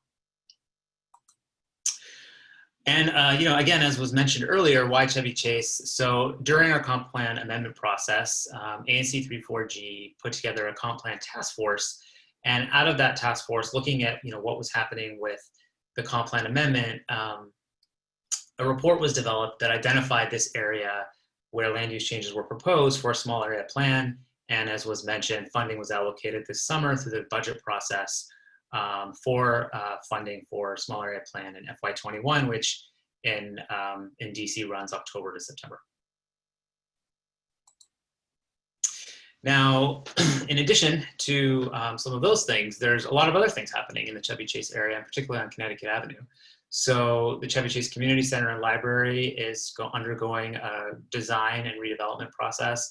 The Main Street, as we just heard, is forming. DDOT, our partner agency, is conducting the Connecticut Avenue reversible lane study, which really starts around Legation and goes a little bit further down Connecticut all the way to Woodley. And so there are some different things that are happening in the community. Also, as was mentioned, there's some new task forces that the ANC has created and other communities or grassroots level activities to try to look or maybe take a renewed look at history in the neighborhood, which we're all hoping that the small area plan can sort of connect the dots between and act as somewhat of an umbrella for moving forward. And so, it's really our goal and our hope that the small area plan will coordinate across these complementary efforts at this really, I think, important turning point in the history of Chevy Chase as we're all looking forward, which I know can be a little bit challenging this current year, but that's our charge. And so with that in mind and sort of building off of our mission that I described earlier, I think from our perspective at the Office of Planning, the Chevy Chase Small Area Plan is really intended to be a guided vision for inclusive growth, which is rooted in a people-centered planning and design approach, which aligns with our three main priorities of housing production, economic recovery, and equity and racial justice. These are sort of three of our five big themes that have led our comp plan amendment process, which we have identified as being relevant and important for Chevy Chase. So what's next? As I mentioned earlier in our sort of 4 steps of the small area plan, we're in that first step, which is the pre-planning step. And part of that is doing what I'm doing right now, just introducing the concept of the plan, explaining what the process will entail, and starting to develop some relationships and network with folks in the Chevy Chase community. A couple of the things that we're going to be doing as we're moving towards a kickoff, which we hope can happen sometime this calendar year. We're working with the holidays and the election and our comp plan activities as well. But we're thinking, we're hopeful that we might have a kickoff for this plan, a more public sort of kickoff for this plan later in November. But as we're moving towards that, one of the things that we do with these plans is develop a community advisory committee. And so we're starting to reach out to different organizations. Many of the organizations that were discussed in the last presentation that are active in Chevy Chase, and sort of talking to them, introducing ourselves, and seeing if there might be an opportunity for a representative to serve on the community advisory committee for the plan moving forward. So if you hear from me or my colleague or us, don't, that's what we're reaching out about. And also, please feel free to reach out to us as well. But I will just sort of preempt a question that may be coming up, which is how we're going to interact with some of these other groups and how we're going to interact with the Main Street formation, as it seems like they may be following similar processes moving forward. That's something we're going to, that we're aware of and we're going to work through, and we're going to try to come up with the right model that fits this plan moving forward. So one of the things as we're going through this pre-planning process and developing our existing conditions analysis, we're first starting to say, well, what are we even talking about? Where is the neighborhood that we're talking about? So we've looked at a couple of maps already tonight, but I wanted to share this one with you. And this is sort of one of the first things we're trying to get some feedback on. And we talked about the Connecticut Avenue corridor from Western Avenue. Really down, this map shows down to Military, sort of capturing really what this map does is captures 2 blocks in each direction from the area we discussed from Western to Livingston, as sort of the area that we're looking at as far as this small area plan, with a real focus on the Connecticut Avenue corridor itself. So that's you know, as we're going through, this is something that is going to be one of the first things we really want to nail down is what exactly are we looking at? Where are the boundaries? What are we talking about when we're talking about the small area plan? So this is a sort of first step in that direction. And then another thing I wanted to share with folks tonight is as part of our engagement for the plan, we've developed a small landing page, which there will be more information about as we're building this out moving forward. But it's a place for folks who can start to sign up for notifications for the plan moving forward. So we're using this platform called Public Input, and the website is publicinput.com/ChevyChase. It should be pretty easy to remember.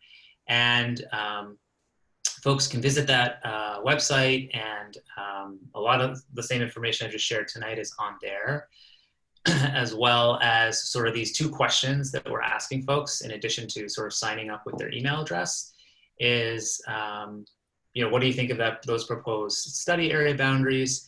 And also, how can we effectively and safely connect with you and your neighbors during this pandemic? So, you know, something I didn't mention earlier was usually our small area plans involve a lot of engagement, a lot of activity, public meetings, walks in the community, that sort of thing. We're obviously limited right now. And we're, as you know, the ANC and the other community groups in Chevy Chase have pivoted towards digital. That's where we're going to be too. And we're trying to learn from some of their experiences as far as how it's been to communicate with neighbors. But we really want to hear from you as well as far as what are some great ways for us to safely connect with you and with your neighbors, and also with people who may not typically be involved in some of these processes, because we're trying to be as inclusive as possible. So those are 2 questions that sort of we're working on now as we're building out our engagement plan, and we're starting to build out our existing conditions analysis.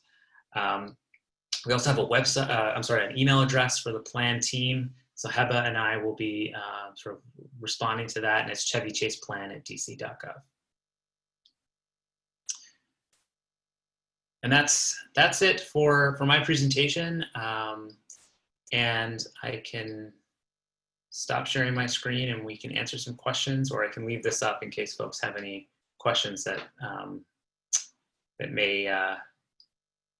we may come back to. All right. That's excellent presentation, Erkin. We really appreciate it. Chris, you want to start off with questions from the commissioners? Yeah, not really a question. I think it was an excellent presentation, very clear. And I think the boundaries made a lot of sense. And, you know, I'd like to stay involved as you move along. So I'm hoping to be one of your contacts. So thanks. Definitely. Thank you. Shanda? Oh, yes. Well, I'm one of the commissioners who's outside of those boundaries. So from my perspective, in terms of the boundaries, I have read things, but tonight, can you tell us more about the boundaries themselves and how, you know, commissioners such as myself, you know, I know I'm on the ANC currently, but for in the future, perhaps if I'm off the ANC, having input on that, but just give us information or background about the boundaries themselves, because our ANC is wards 3 and 4, and we go all the way up to Oregon Avenue next to the park. Sure. So it's, you know, I think boundaries are always an interesting conversation. In a presentation that my colleague Anita gave a couple of weeks ago with the Ward 3 vision, we had a slightly different map that the line, I think, on the eastern side went to Broad Branch. And so, you know, that's again, that's part of this very initial process of having this conversation. Okay. I will say, you know, obviously further north we're in Maryland. So that's not, you know, similar to a question that was asked Brianne in the last presentation, we are, as part of our process, also interacting with the folks on Montgomery County side in the planning department, and also the Chevy Chase Land Company, to sort of better understand sort of what's happening or changes that might be undergoing there. But as far as our boundaries go, we would stick within the District of Columbia. Right. On the western side, you know, we've also identified Wisconsin Avenue as an area where we want to do planning in the future. Mm-hmm. So we wanted to we didn't want to get too close to Friendship Heights, because that's an entirely different neighborhood and series of issues happening there. Right. On the southern side, you know, Military Avenue, I think Military Road sort of made sense. Right. But on the eastern side, I think that's an area where we want to hear from you. And you know, if there's a sense that there's an interest in us exploring other opportunities for how the neighborhood will sort of grow and change in the future, moving further east, then we want to hear that. Okay. We try to keep things somewhat, rational and sort of making sense from the beginning, but at the same time, that's good input. Having done this for a little while, I know that it's always dangerous when you put lines on a map and say this isn't like a neighborhood, and this is. So we recognize that Chevy Chase extends, and that this isn't the boundaries of the Chevy Chase neighborhood, but for the purposes of our plan, we're starting from that sort of 2-block radius around that area where we've proposed the land use change. But I'd be happy to chat more with you or others about sort of thoughts on that. No, that would be great. I would love to chat further. Thanks. One comment about that too, Erkin, is Shanda and I both live in Ward 4 and we're out of those boundaries, but all of us in Chevy Chase and Hawthorne and Barnaby Woods, we all use the corridor. Yeah. And we're all going to be interested in what happens on that corridor. And we use the community center and the library and all the other amenities that are there. And so I think the participation is going to be much broader than just that area. People who live outside that area still have a stake in what happens. Yeah. And therefore, I think we're all going to continue to be very involved in it. Yes, and those are also, I can advocate, some of our most active residents as well. Hawthorne, Barnaby Woods, Nebraska. Yeah. Erkin, I think just to also potentially answer some of the questions that we're starting to see from residents, I don't want to get too far ahead, but with this boundary issue, are you saying that, is there some difference in terms of whether you live or inside or out, or in terms of how you give input, or in terms of the plan? Can you just explain a little bit more about what it means to be within or outside this boundary in terms of the SAP? Sure. So, typically our small area plans, the boundaries that they, entail, that's the area where we're focusing our analysis. That's where we might be looking at development opportunities or transportation or streetscape or some of the things that we look at in a small area, community services, those sorts of things. Just to sort of give an example of some of our previous plans, many of them are corridor plans. So it's really just sort of like looking at Georgia Avenue and about a block off in each direction. But the folks who participated in that plan obviously live in the neighborhoods adjacent to, to the corridor. This plan is a little bit different, and again, we're at the beginning stage. So this is a really good conversation to have. I don't think the boundary would, discriminate as far as what level of participation you may be able to have. I think we have to start to draw a line somewhere, and that's where we started to draw the line. So I think as far as neighborhood involvement and participation, and even that sort of community advisory committee, that wouldn't sort of be focused within the line, but we do have to draw a line somewhere and say this is where we're really focusing our efforts as it relates to policy changes or any kinds of development or design changes that we might be looking at moving forward. Thank you. And just, I think to build off of what Shanda and Randy have said, you're going to be working with the ANC, which is going to operate as a commission, and the votes of each of the commissioners are going to carry equal weight in that. And so I think, I would expect, and I imagine all the candidates for ANC who are on this call right now, who are going to be on the ANC starting in January, would expect that you're going to continue to operate with the ANC as a body, and not necessarily with individual commissioners who may live or whose single member districts may be within that boundary. And I think that's at least one way, I would, if that's what you're planning to do, that's at least one way that people who might live outside of that boundary might have input. And so is that the plan? Or is it more that you're going to work with individual commissioners? So, I think typically we work with the commission. We'll work and talk and engage with anyone on an individual basis or on a group basis. As far as some of our more structured process, I think that's one of the reasons why we have a community advisory committee, because it's also not just the ANC.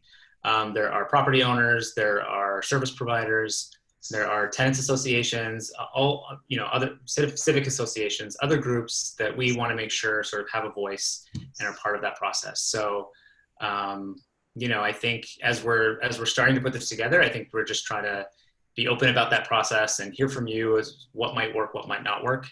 One of the other things, I'm very mindful of at this point also is try not to be duplicative with some of these parallel efforts that are happening as well, and how to be complementary and efficient with everyone's time, because, a lot of people are volunteering their time to participate in these efforts as well. So. Oh, and to that point on Community Advisory Committee, how many people will it be comprised of, and where can citizens get more information on that, as well as the ANC? We don't have any information as yet either. Sure. So that's something we're starting to develop as far as, what different sort of folks we might want to have on that committee. As part of our plan to be sort of more inclusive, we're trying to make sure we hear from different voices and hear from different participants. So, I think obviously we're interested in having a similar composition to that which was described for the Main Street, but also a little bit broader in terms of sort of residents what I meant by that was the organizations that are active in Chevy Chase right now, as well as residents, and in some of our more recent planning efforts, we've been trying to also engage with youth as the folks who we're planning for the future. So we want to hear from people who who might not typically be part of a planning process, and so working through that, especially during the pandemic, is going to be a little challenging. But those are some of the different types of folks that we want to try to engage with. I would really sort of ask you all if there's folks, and also the folks who are paying attention now at home, if there are groups or if there are individuals in the community that you feel like are typically not represented in some of these activities or in some of the things that are happening in Chevy Chase, let us know and we'll try our best to bring them into the process as well. So. Are developers typically involved in these types of committees? So sometimes, there's property owners who are also developers who are involved in those kinds of committees. I think it can be helpful to have that perspective when we're talking about certain properties in a planning process that are sometimes we're called sort of catalytic properties in some of our different planning areas, where there might be a couple of big properties that the redevelopment of a neighborhood are contingent on. So definitely as part of our process, we will be reaching out to property owners and folks who and business operators on the corridor as well, because they're an important part of the future of Chevy Chase.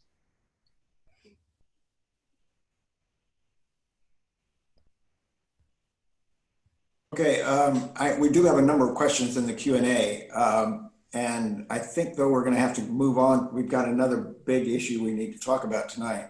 What I'm going to suggest is that we take those questions and that we get answers from you, Erkin, to those questions, and that we then post those on our website.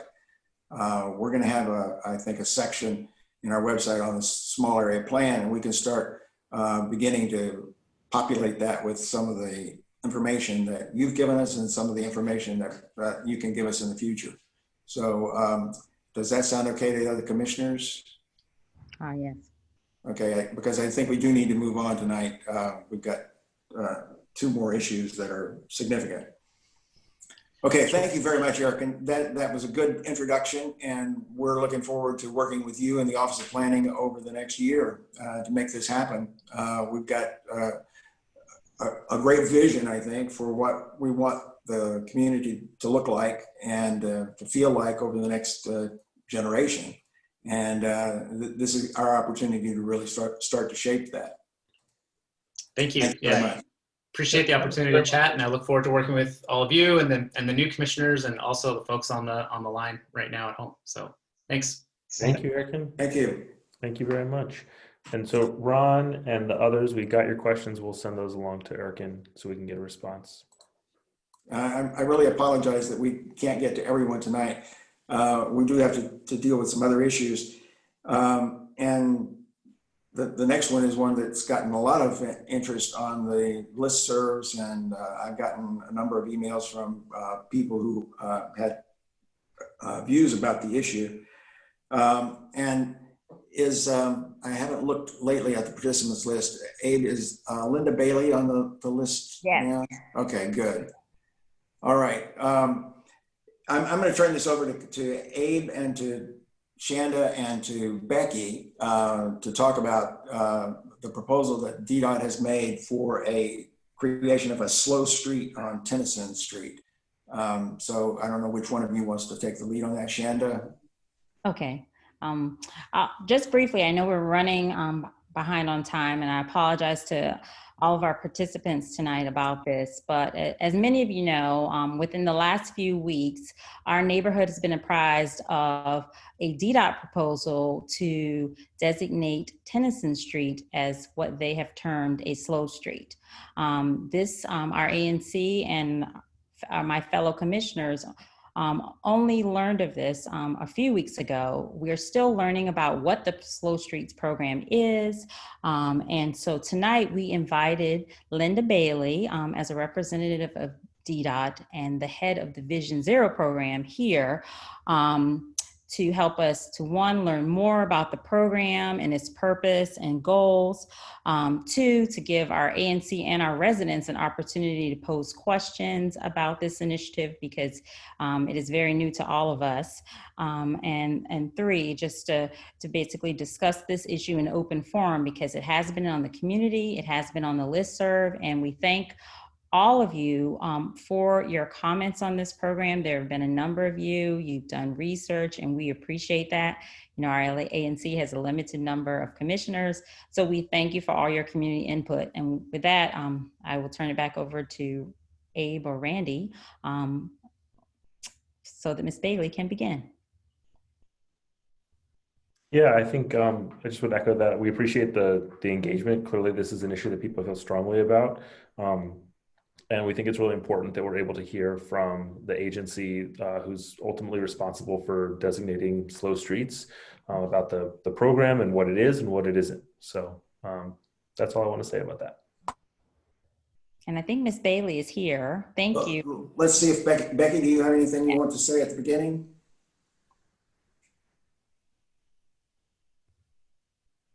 You'll have to, yeah. Yes. I just want to say one thing. There's a lot of stuff going around on the listserv that this was sought after by either some residents or the ANC, and I want to just clear up that was not the case. This was brought to us from DDOT. So we didn't know it was coming. Some of us supported it, but we didn't go and seek it out. And I just want to clear that up right from the get-go. Thanks, Becky. Okay, shall we hear from Ms. Bailey? Hi all, this is Linda Bailey with DDOT. I'm happy to be able to join you all tonight. Sorry I'm not on screen, but I am here with you in the ether. And I just wanted to thank the ANC, and I know that there's been some confusion about the program, and I just want to clear up anything I can. It is, I'll just start with the big ideas. It is a temporary traffic calming program, basically structured around providing safe places for people to travel, both for essential business visits or to go to work, for essential workers who are still working on site, as well as for, to some extent, recreational purposes for those who may be at home much more, including school children right now, than previously in a non public health emergency timeframe. This program is part of the public health emergency response of the district. It is not a separate program that had been developed over time or through a small area plan. It was great hearing my colleague from the Office of Planning speaking about, kind of changes for the generations. This is changes for the next, we don't know how long, but hopefully not more than a few months maximum that we're really talking about at this point. Now, in addition to, some work that we've done, the council has also mandated that we install a certain number of miles of this these type of facilities, like I said, kind of there's a range of things that they require in their bill, but this is basically fitting that bill. Those are all required by November 1st. And I know that there's been a lot of, I heard earlier, I spoke with Commissioner Carl Garfield about the issue, and I heard that part of the concern is just about the time frame. So I did want to clarify that that's driven largely at this point by the council imposed deadline of November 1st. So obviously we need to finalize our plans, and that's only a couple of weeks away. So we need to finalize our plans to be able to move forward soon. Now, I did want to speak just briefly to selection criteria so that everyone understands kind of what we're looking for from DDOT in terms of looking around the city. We only considered what we call local streets, which are, it's a functional classification. It's like a formal designation, but it basically means a residential street. Most local streets don't have, for example, a center line on them. They don't have a painted center line. They're just a small street that's not always, but typically more narrow and doesn't have any markings on it. We did not select as candidates any street with bus routes on it, for example, because obviously we're maintaining all our bus service that we can.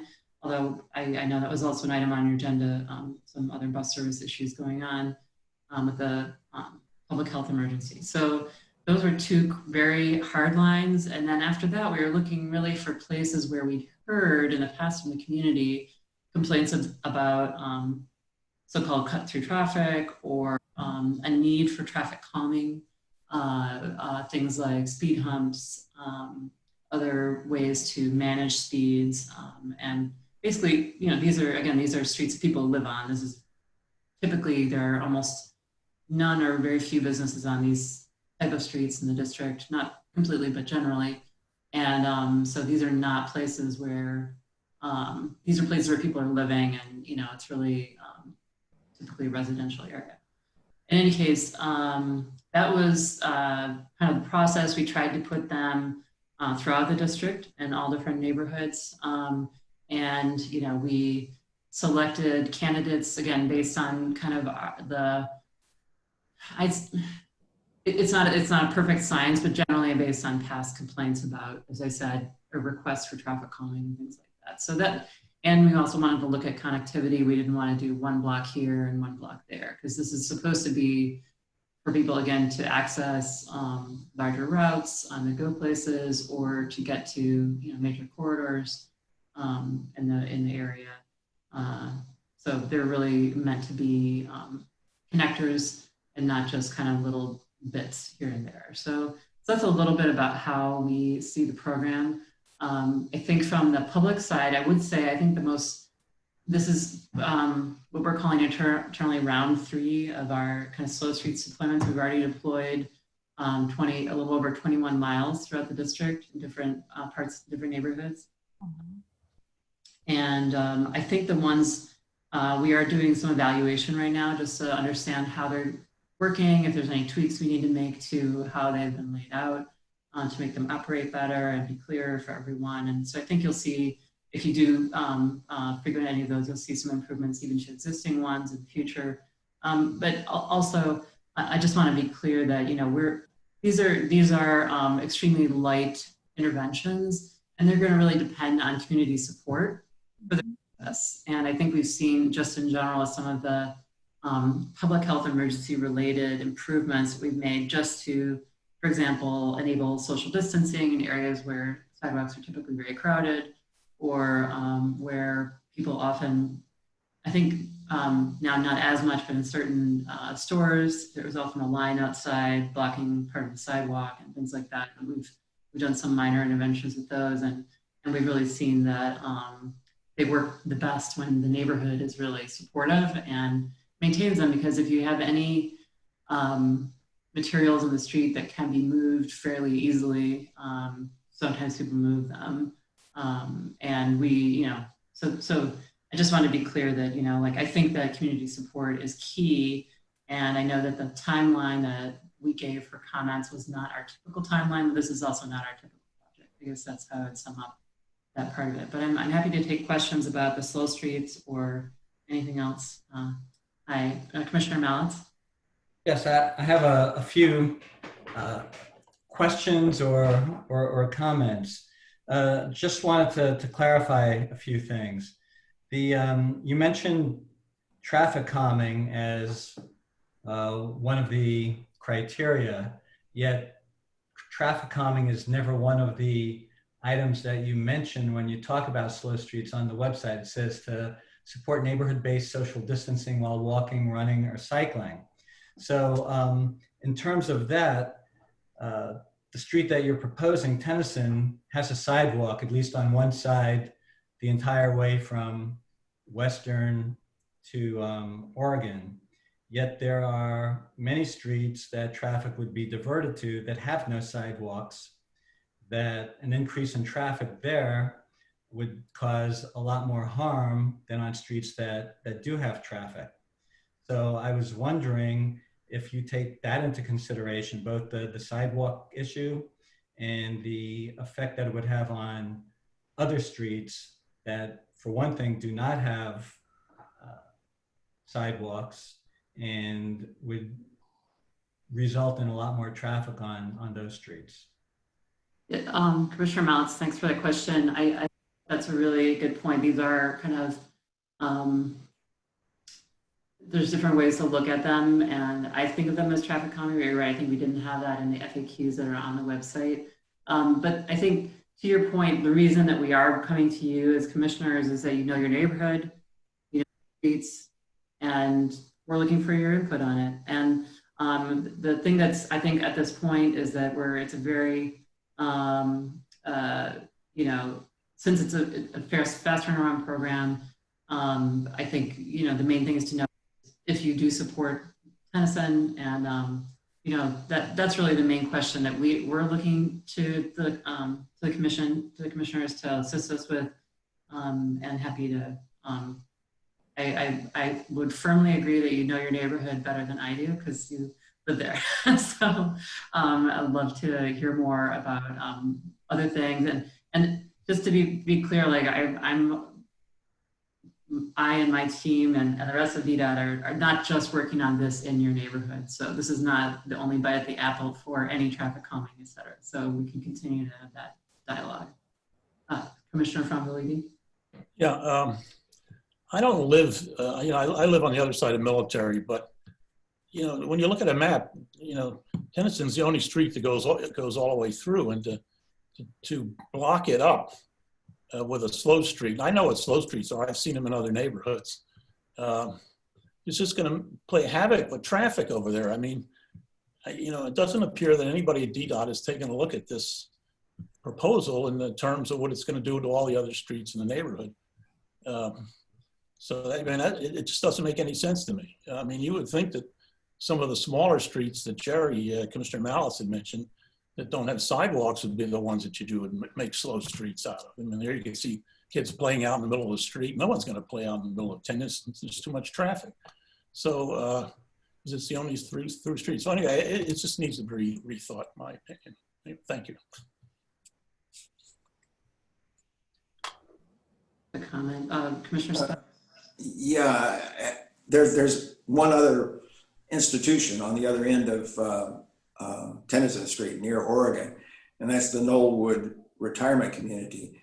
And we're always interested in how that's going to impact, how changes are going to impact them, because they are less mobile in many respects. And certainly we want to be able to make sure that they have access to transportation, to deliveries, and all of those kinds of things. And Tennyson runs right next to Knollwood. Have you given any consideration to the impact that the slow street would have on Knollwood? That's the specific area there? Yeah, it's at the corner of Tennyson and Oregon. Tennyson and Oregon.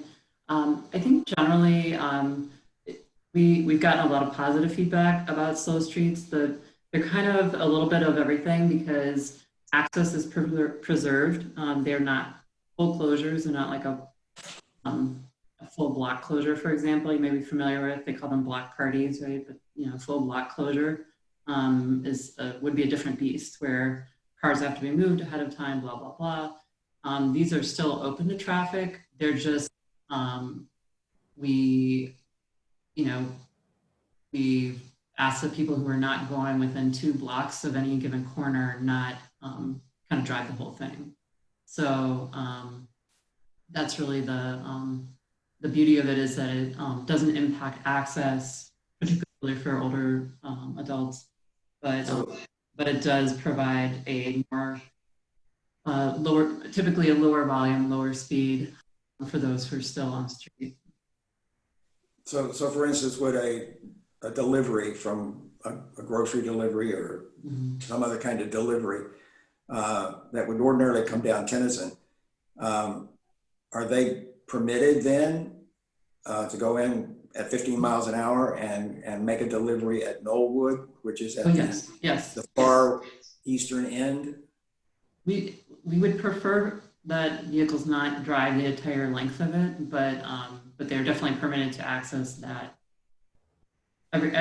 Any place that a car can go right now, they could still go. It's just. Okay, I understood though from the website that unless your destination was within 2 blocks, you were not supposed to drive on the street. That's correct. So we would discourage them from driving the entire length of it and encourage them to take a slightly different route to get there, but they would be able to still drive on it. Okay. It might cause a couple of minutes of delay in that particular case that you're addressing.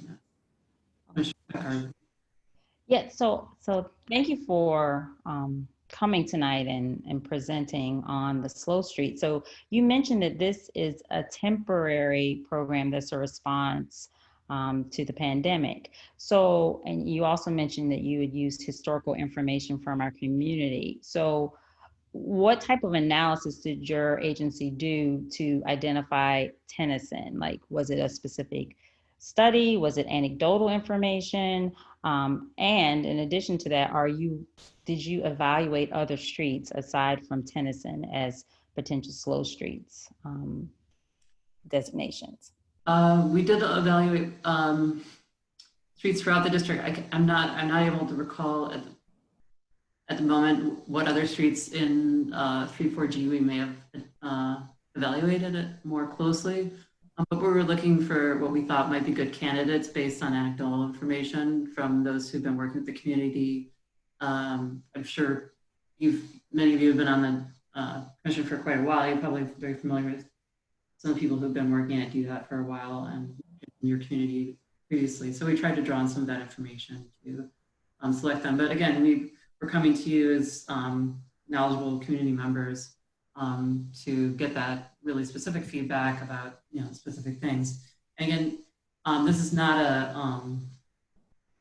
I would say there are other candidates. Tennyson doesn't have to be one, and the commission is free to let us know that they prefer it not be Slow Street. And I would just also say this is not your only bite at the apple for any traffic calming in your ANC. So if this doesn't feel like it's going to work, you should just let us know that. Okay. My next question leads to feedback and getting feedback. A number of our residents would like the opportunity to present their feedback to your agency based on their living in the neighborhood and their experiences. Where can they send that to? There's an email address I believe we can send comments to. I think Syra is just telling me that I think that's probably the easiest thing is for her to collect it. So she's taking all the comments from different ANCs. I think you probably know this. We have, we're doing this process with a lot of ANCs. So, if you can give that comments to her, she'll be able to collect it. Would that be to her DDOT email? Yeah, that's fine. Okay, and could you tell I just posted that, Shanda. You did? Thank you, Abe. So are you saying the comment period is not over? We were told that it was over. It's not a formal comment period because it's not a capital or permanent project. Well, we were told that no comments were being accepted after, what was it, October 6th? October 6th. Right. Yeah, we were, so I think I stated before, we have a deadline imposed by a council of November 1st. And so we have to complete our plans, well, now, today, and tomorrow, so that we can implement them. Right, and you're aware that there's been a petition that doesn't necessarily question Tennyson, but uses Tennyson as an example, questioning the process that over 150 people signed, which is a pretty powerful statement. Mm-hmm.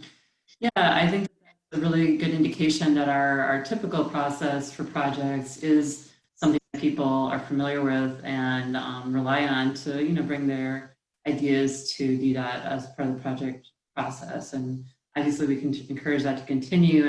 And ideally we would have kicked this project off a year ago, but we're not that foresighted. Becky just texted me that she has a question. Yes. Becky does.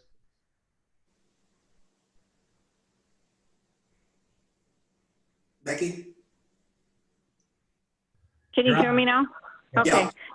Yeah. There appears to be a slow street on Northampton from Utah to Oregon Avenue. It's blocked off and it says local traffic only. And we have heard no feedback on that. Is that a slow street? It doesn't. Peggy, I think the reason for those barricades there is because Oregon Avenue is closed. Construction, yes. And yeah, so but I could turn right on. I went down that street. Yeah, I thought I could going right. No, no. I believe that that's related to a construction project, but I can check in on that. Yes, most of the block is due to construction because part of Northampton and near Oregon, they have a lot of the equipment there. Okay, and then my next question is some of the community members were talking about parallel street to Tennyson because both Tennyson and Rittenhouse have traffic calming measures. So they were talking about if we're going to make one slow street, could you do both? Is that an option or not?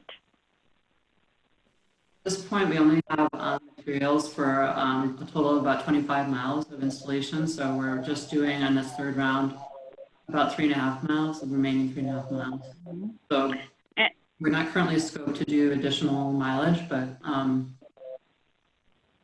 And then my next question is, and my next and last question at this time is, if we make Tennyson a slow street and it has adverse impact that's noticeable right away, can it be taken down right away? Can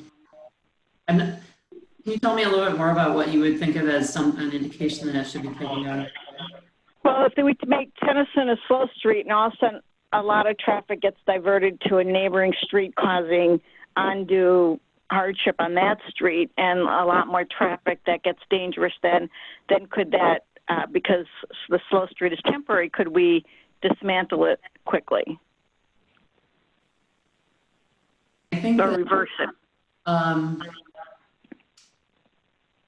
I guess the answer is yes and no. I think yes, we could reverse it. I mean, this is a very light installation, but on the other hand, if your intuition, again, as experts in your community, is that this is not going to work, I think we would go with a different candidate rather than put it in and then potentially take it out, as you said right away.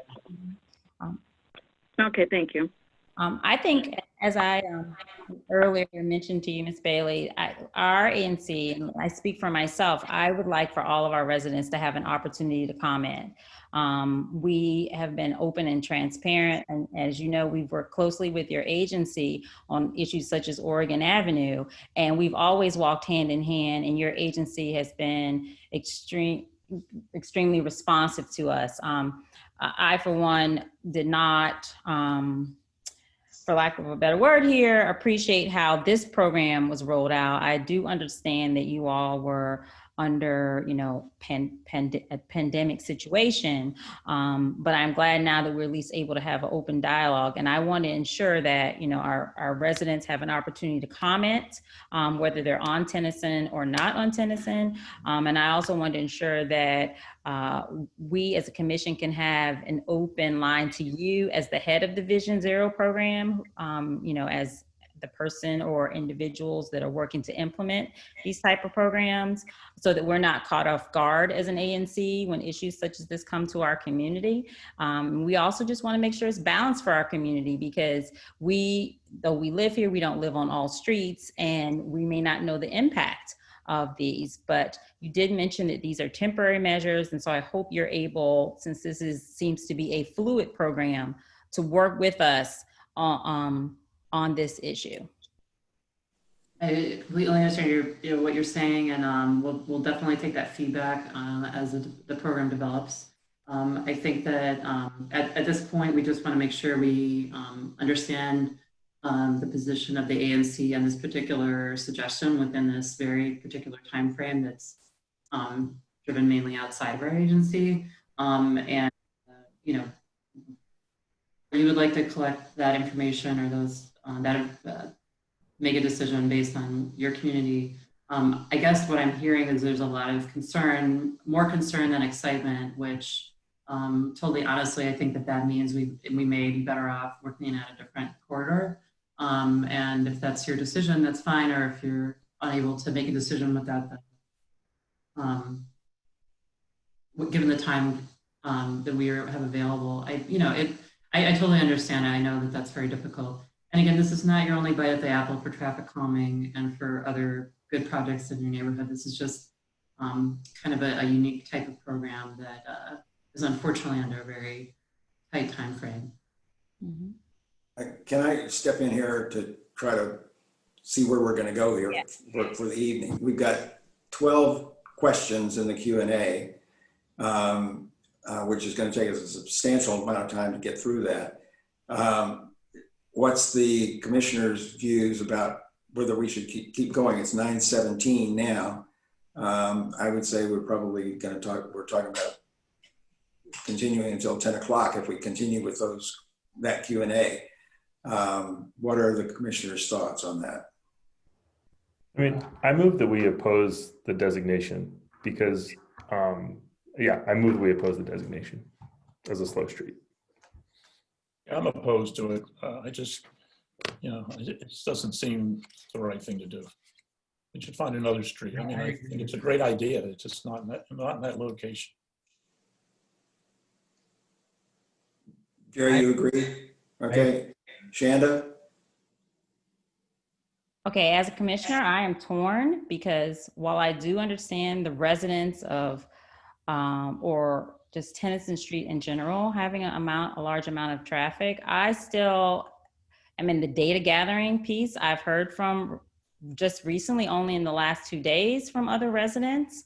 I know we do have anecdotal information on it. I would encourage us to, at least before we decide, I know we could initially say no, but I would at least encourage us to do more data gathering on this instance. I know that there are residents on both sides. I've only, I don't know about the other commissioners, but it's only been within the last few days. So I think Ms. Bailey mentioned that November 1st is the date you have to go to the council. That's the date by we need to have constructed all of them. So we were hoping to announce the final list, I believe tomorrow. So pardon me? Designed. I think we were hoping to announce the final list. Sorry, I think Thursday, because we're going to construction. We're going to installation next week. Yeah. So that's my only piece. I don't want to necessarily rush the decision. I know we do have residents on both sides. We have residents who are still submitting their comments. I don't think that our ANC has to decide this tonight. I think that we can continue to gather the information from the residents and to hear more about this measure. I think also from the agency in Vision Zero, whether they do it or not, it's not clear to me that even if they install it, that they cannot remove it if there are problems. That's what I was initially told by the program analyst, that if it were to go in, that it could be removed immediately. However, tonight, Ms. Bailey, you've presented that it may not be able to be removed immediately. So I think there's more to the analysis. Yeah, Commissioner, let me just correct that. I said yes and no. I said yes, we could remove it immediately. However, if the consensus or a significant number of people feel that we will likely need to remove it immediately, I think we would prefer to go with a different candidate corridor. So if we're going to put it in and like wait a week and then take it back out, I guess that's where I'm saying I think it would be better to for the agency, totally honestly, to go with a neighborhood that's more excited about it and wants to help make it work. And I don't say that in a bad way. I apologize. Right. I think it's a very tight time frame here. Our community did not know about it. People were questioning. We had to go and do our own research. We had to probe. And I don't think that's the position that we should have been put in as a community or an ANC. I know that with prior programs, your agency has been proactive. Now we're put in a reactive stance here. Here is your agency coming to us saying that the ball is already rolling. And now we're supposed to be backed into a corner and have to make this decision tonight because you have a deadline from the council. We were not approached earlier about this. So why should our ANC be put in this position at this point? I think as advocates for the community, I, for one, would advocate that you go to the council and say that this issue, especially with Tennyson Street, was brought to the ANC at this point. And as an individual commissioner to say, we need a little bit more time. Becky, I'd just like to say one thing, just because this is my motion, if I may. I don't think this is necessarily a bad idea to designate it a slow street. I think it's been presented as poorly as anything could have been possibly presented. The legislation was passed in July. Yes. We heard on September 29th that we had a week to submit comments, and that was the earliest that anyone heard. And the list of people that heard that was a BCC list, so no one actually knew who knew what. And the only reason there's a representative from DDOT here tonight is because we had to fight and had someone show up. And so I don't think I'm not opposing this because I think it's a bad idea necessarily, but I've heard from residents on both sides that say it is and some that say it isn't. And I don't think in good conscience we can move forward with it and be rushed just because there's a deadline that's been in place for the last 4 or 5 months. So that's why I'm proposing the motion. I don't oppose making Tennyson safer. I think there are real concerns about traffic calming, and I hope that when we have another bite at the apple, we can do more. But I think this whole process is just a really poor example of communication and how poor communication can not let DDOT and not let the council accomplish its goals. There are streets throughout our ANC that have petitions into DDOT for traffic calming measures. In my SMD, I can think of 3 right off the top of my head. So it's not just if more traffic calming is needed. Tennyson already has 3 speed bumps between Western and 2 blocks out from Western.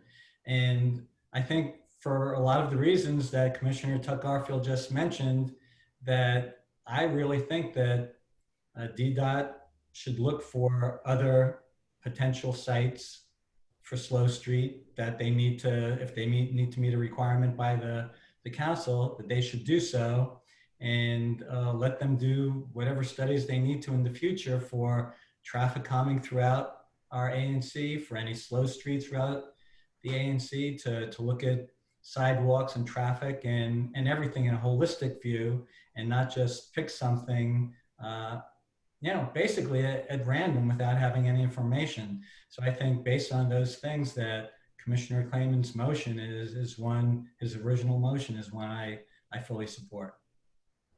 Yeah, I think we ought to vote on it. Well, let's hear from Becky. Yeah. Becky? Yeah, I guess at this point I kind of have to agree, because for years I was working with the 3300 block of Tennyson Street for traffic calming measures. And when the slow street thing was brought to us on the 29th, Commissioner Tuck Garfield strongly supported it. And I thought, well, I can support it too, because we both share Tennyson Street. And so I approved it, because I know that everybody in our neighborhood complains about traffic going really fast. I did not anticipate other people being this upset by it. So I do feel that it probably should have come to us sooner in an open forum than just a letter saying, hey, we're designated a slow street. Is that fine with you? And, right. You know, it puts us in a bad situation because everyone wants, I mean, people are talking about slowing down the whole neighborhood's traffic. And, you know, I know we don't have the same traffic we do without the pandemic, so I didn't think the impact would be that great. But I guess other people don't agree with that. So at this point, I have to reverse my support at this time. But if we're going to do it, I suggest that we do, as someone suggested in emails to us, that we do Tennyson Street and Rittenhouse. Yes. And I think the community could agree with that because then it's not, the traffic won't be sidelined over to the next street that goes through. Okay, I think we're at a position where we can vote on the motion now. I share a lot of the concerns that others have expressed, and I think we need to revisit this and think about it further. Maybe we have recommendations for other slow streets, some other place in the community. But for this proposal and this timing, we can't tonight reach a conclusion to support it. That's just not going to happen. And so, Abe, there wasn't a formal second for your motion, but I would take Chris's chiming in as a second. And I would just amend it, offer a friendly amendment that we also continue to keep the issue open and are willing to consider other proposals that are more thought through and have more data to support them. And we'd be glad to consider that at a later point if there's another round of these slow street proposals. Could I add to that, Randy, that we urge DDOT today to take back to the council as part of our feedback that they need to give the ANC, or at least in these instances on slow streets, notice and more information on these types of programs. Okay. Yeah, I would support that. I think I'd also want to say, I don't know if we want to say we oppose Tennyson, but I think we just can't, we do not support. Right. And I know that for some people that may feel like a distinction without a difference, but it is a meaningful one. I don't think anyone here is outright totally against the idea. I think it's around communication and implementation. Right. And if you are totally against the idea, I hope you can say that, just be okay with saying that we do not support it. Because I don't want people to get the idea that we think that this is a terrible idea that doesn't have any merit. It has some merit, it's worth discussing, but the communication has just been so sloppy that we haven't been able to really consider it in a way that anyone would expect us to consider anything else that we consider here. Right. And then just to add, for the record, so that if in the name of transparency, our commission advocated behind the scenes in order to, one, find out about the notice and comment period, about the statute. We were given zero information about this, and our ANC requested the meetings. Thankfully, Ms. Bailey was able to come today, but we really had to push, and it even also took a petition from the community to get action on this tonight. So I want to have— Okay. With all of those comments and Abe's motion, we'll take it to a vote. All those in favor of the motion as it's been amended and explained, raise your hand or say aye. Aye. Can I say one other thing? I'm not sure we want to put the petition in the thing because I looked at that petition. It doesn't say where people are from, and at least 40 people are not even from Washington, D.C., and one is a swear word on there. So we lose a little credibility using that petition. Yeah, we don't have to mention it. Yes, we don't. Okay, thank you. Okay, and with that, Becky, your vote is for the motion? Becky? My vote, yeah, that's fine. Yeah. Okay, okay, the vote on the motion is 6-0 then. As Abe put it, not to support the proposal for Tennyson Street. And Ms. Bailey, we thank you very much for participating tonight. I know this was on short notice for you as well, and we're sorry that we've run so late. And for all the people who are attending tonight too, I'm sorry that we can't get to everybody's questions, questions and comments, but we're going to deal with this in the future. This is not the last time we're going to address the issue of traffic calming in the ANC generally, or even on Tennyson Street. So we'll have other opportunities to discuss and consider this. And they can still submit their comments to Syra as well. Yes, yes. Okay, thank you all very much. Thank you, particularly Ms. Bailey. And Syra too. Thank you, Syra, for being here as well. Okay, the final item on our agenda tonight is a report on the Task Force on Racism, our ANC's Task Force on Racism, and Shanda has been working very, very diligently with Jerry and me on that. And so Shanda is going to give a report on where we stand. Yes, thank you. I think a lot of great progress has been made on the report. As you all know, there are a number of members of the community who volunteered on the task force on racism. I think that most of them are here tonight. The community and members of the task force, we have had at least 10 meetings. There are 3 working groups. One is community, the next is housing, and the third is education and healthcare. At this point, we've had a full task force meeting last night where each of the groups presented where they were as far as their research and their identification of specific issues. And so we're looking forward on October 26th to presenting, having the work groups each present their research and findings to the ANC. So a lot of good work and hard work has been done. A lot of citizens volunteering their time. As you know, both our ANC and these residents are volunteers. And I'm just so pleased that people have they took their whole summer to work on these issues. And there are a lot of people who want to ensure that Chevy Chase is a community where we have equity and diversity and inclusion in all aspects of our life. So Jerry, Randy, I thank you for your participation as co-facilitators on your working groups. And if you want to add anything, feel free. I just want to thank all the people who've worked on this. I know many of them have put in many, many hours. Our little working group has met, I think, 10 times, and each meeting was an hour and a half. And so that's a significant commitment there. But in addition, people have spent a lot of time drafting portions of the report. And so we're all pleased with where we've come out. And I think we're looking forward to pulling the whole thing together. And the 26th will be a big day for the commission, and I think for our community in addressing some issues that are very tough to deal with, and yet we've been able to address them, I think, in a productive way.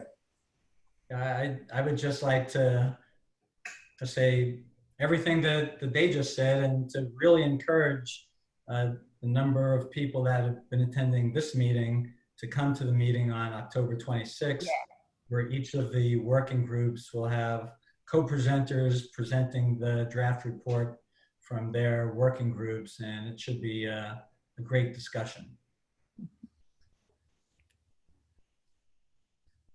Okay, thanks to you, Shanda, too, for leading this. You've been a terrific leader in the process, and we really appreciate your help on guiding us through all of this, and it's been very, very helpful.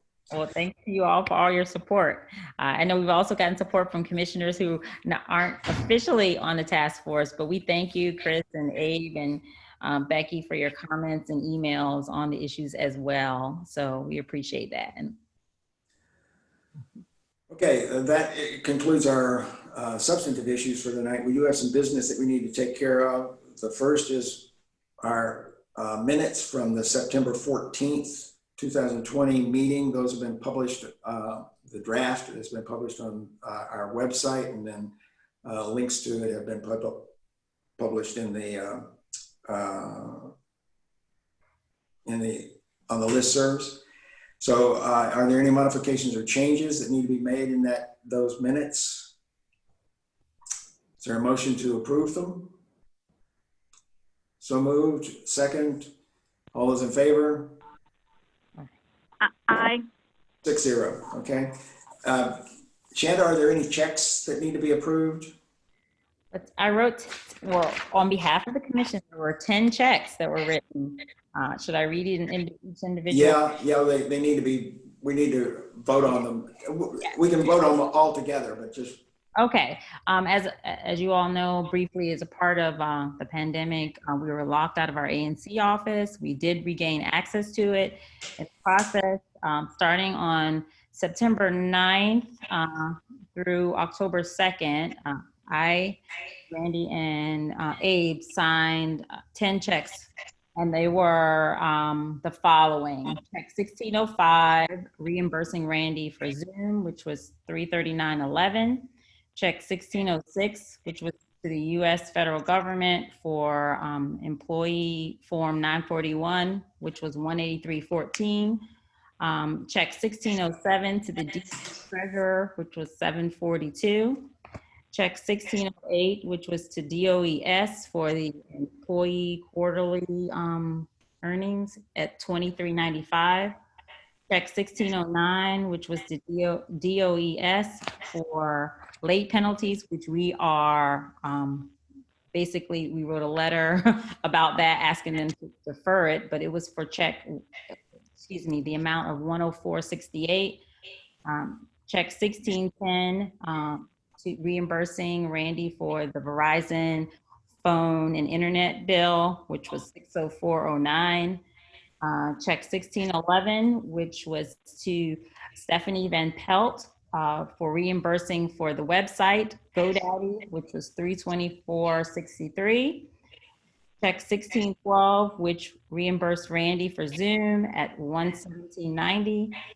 Check 1613, which was to the DC treasurer for $2.72. I know, we have to write these checks. Check 1614 to DOES again for the employee court wage piece, which was $8.82. Those are all 10 checks. Thank you. All those in favor of approving those checks, raise your hand or say aye. Aye. Okay, 6-0. And I'm sure Abe got all of those down and is going to reflect them in the minutes. I did my best, but if someone could email me a list, I would really appreciate it. Okay. Thank you. All right. The last thing is the items for our October 26th meeting. As Shanda mentioned and Jerry emphasized, that's going to be a very important meeting for our task force on racism. We're going to have reports from all of the various working groups on their recommendations. And so we urge everyone to attend that meeting as well. It's going to be, I think, a really significant meeting for our community. The only other thing that I have on the agenda, and I'm going to try to keep most things off the agenda for that meeting because I think it will take most of the meeting for the task force on racism, but we do have an application by Cara Cook for a special exception from the rear yard requirement to construct a second-story rear addition to the existing house at 2628 Moreland Place. So we'll also take that up at our meeting. Anything else we have to include for our October 26th meeting? Okay, we have gone well past our usual ending time, but I appreciate everyone who stayed on with us to the end and appreciate all the commissioners' contributions. I think this was a very helpful meeting in lots of respects, and there are some really positive things going on in our neighborhood that we can be quite pleased with and look forward to. So thank you all very much. Good night. Thank you, everyone. Thanks for coming. Thanks, everyone.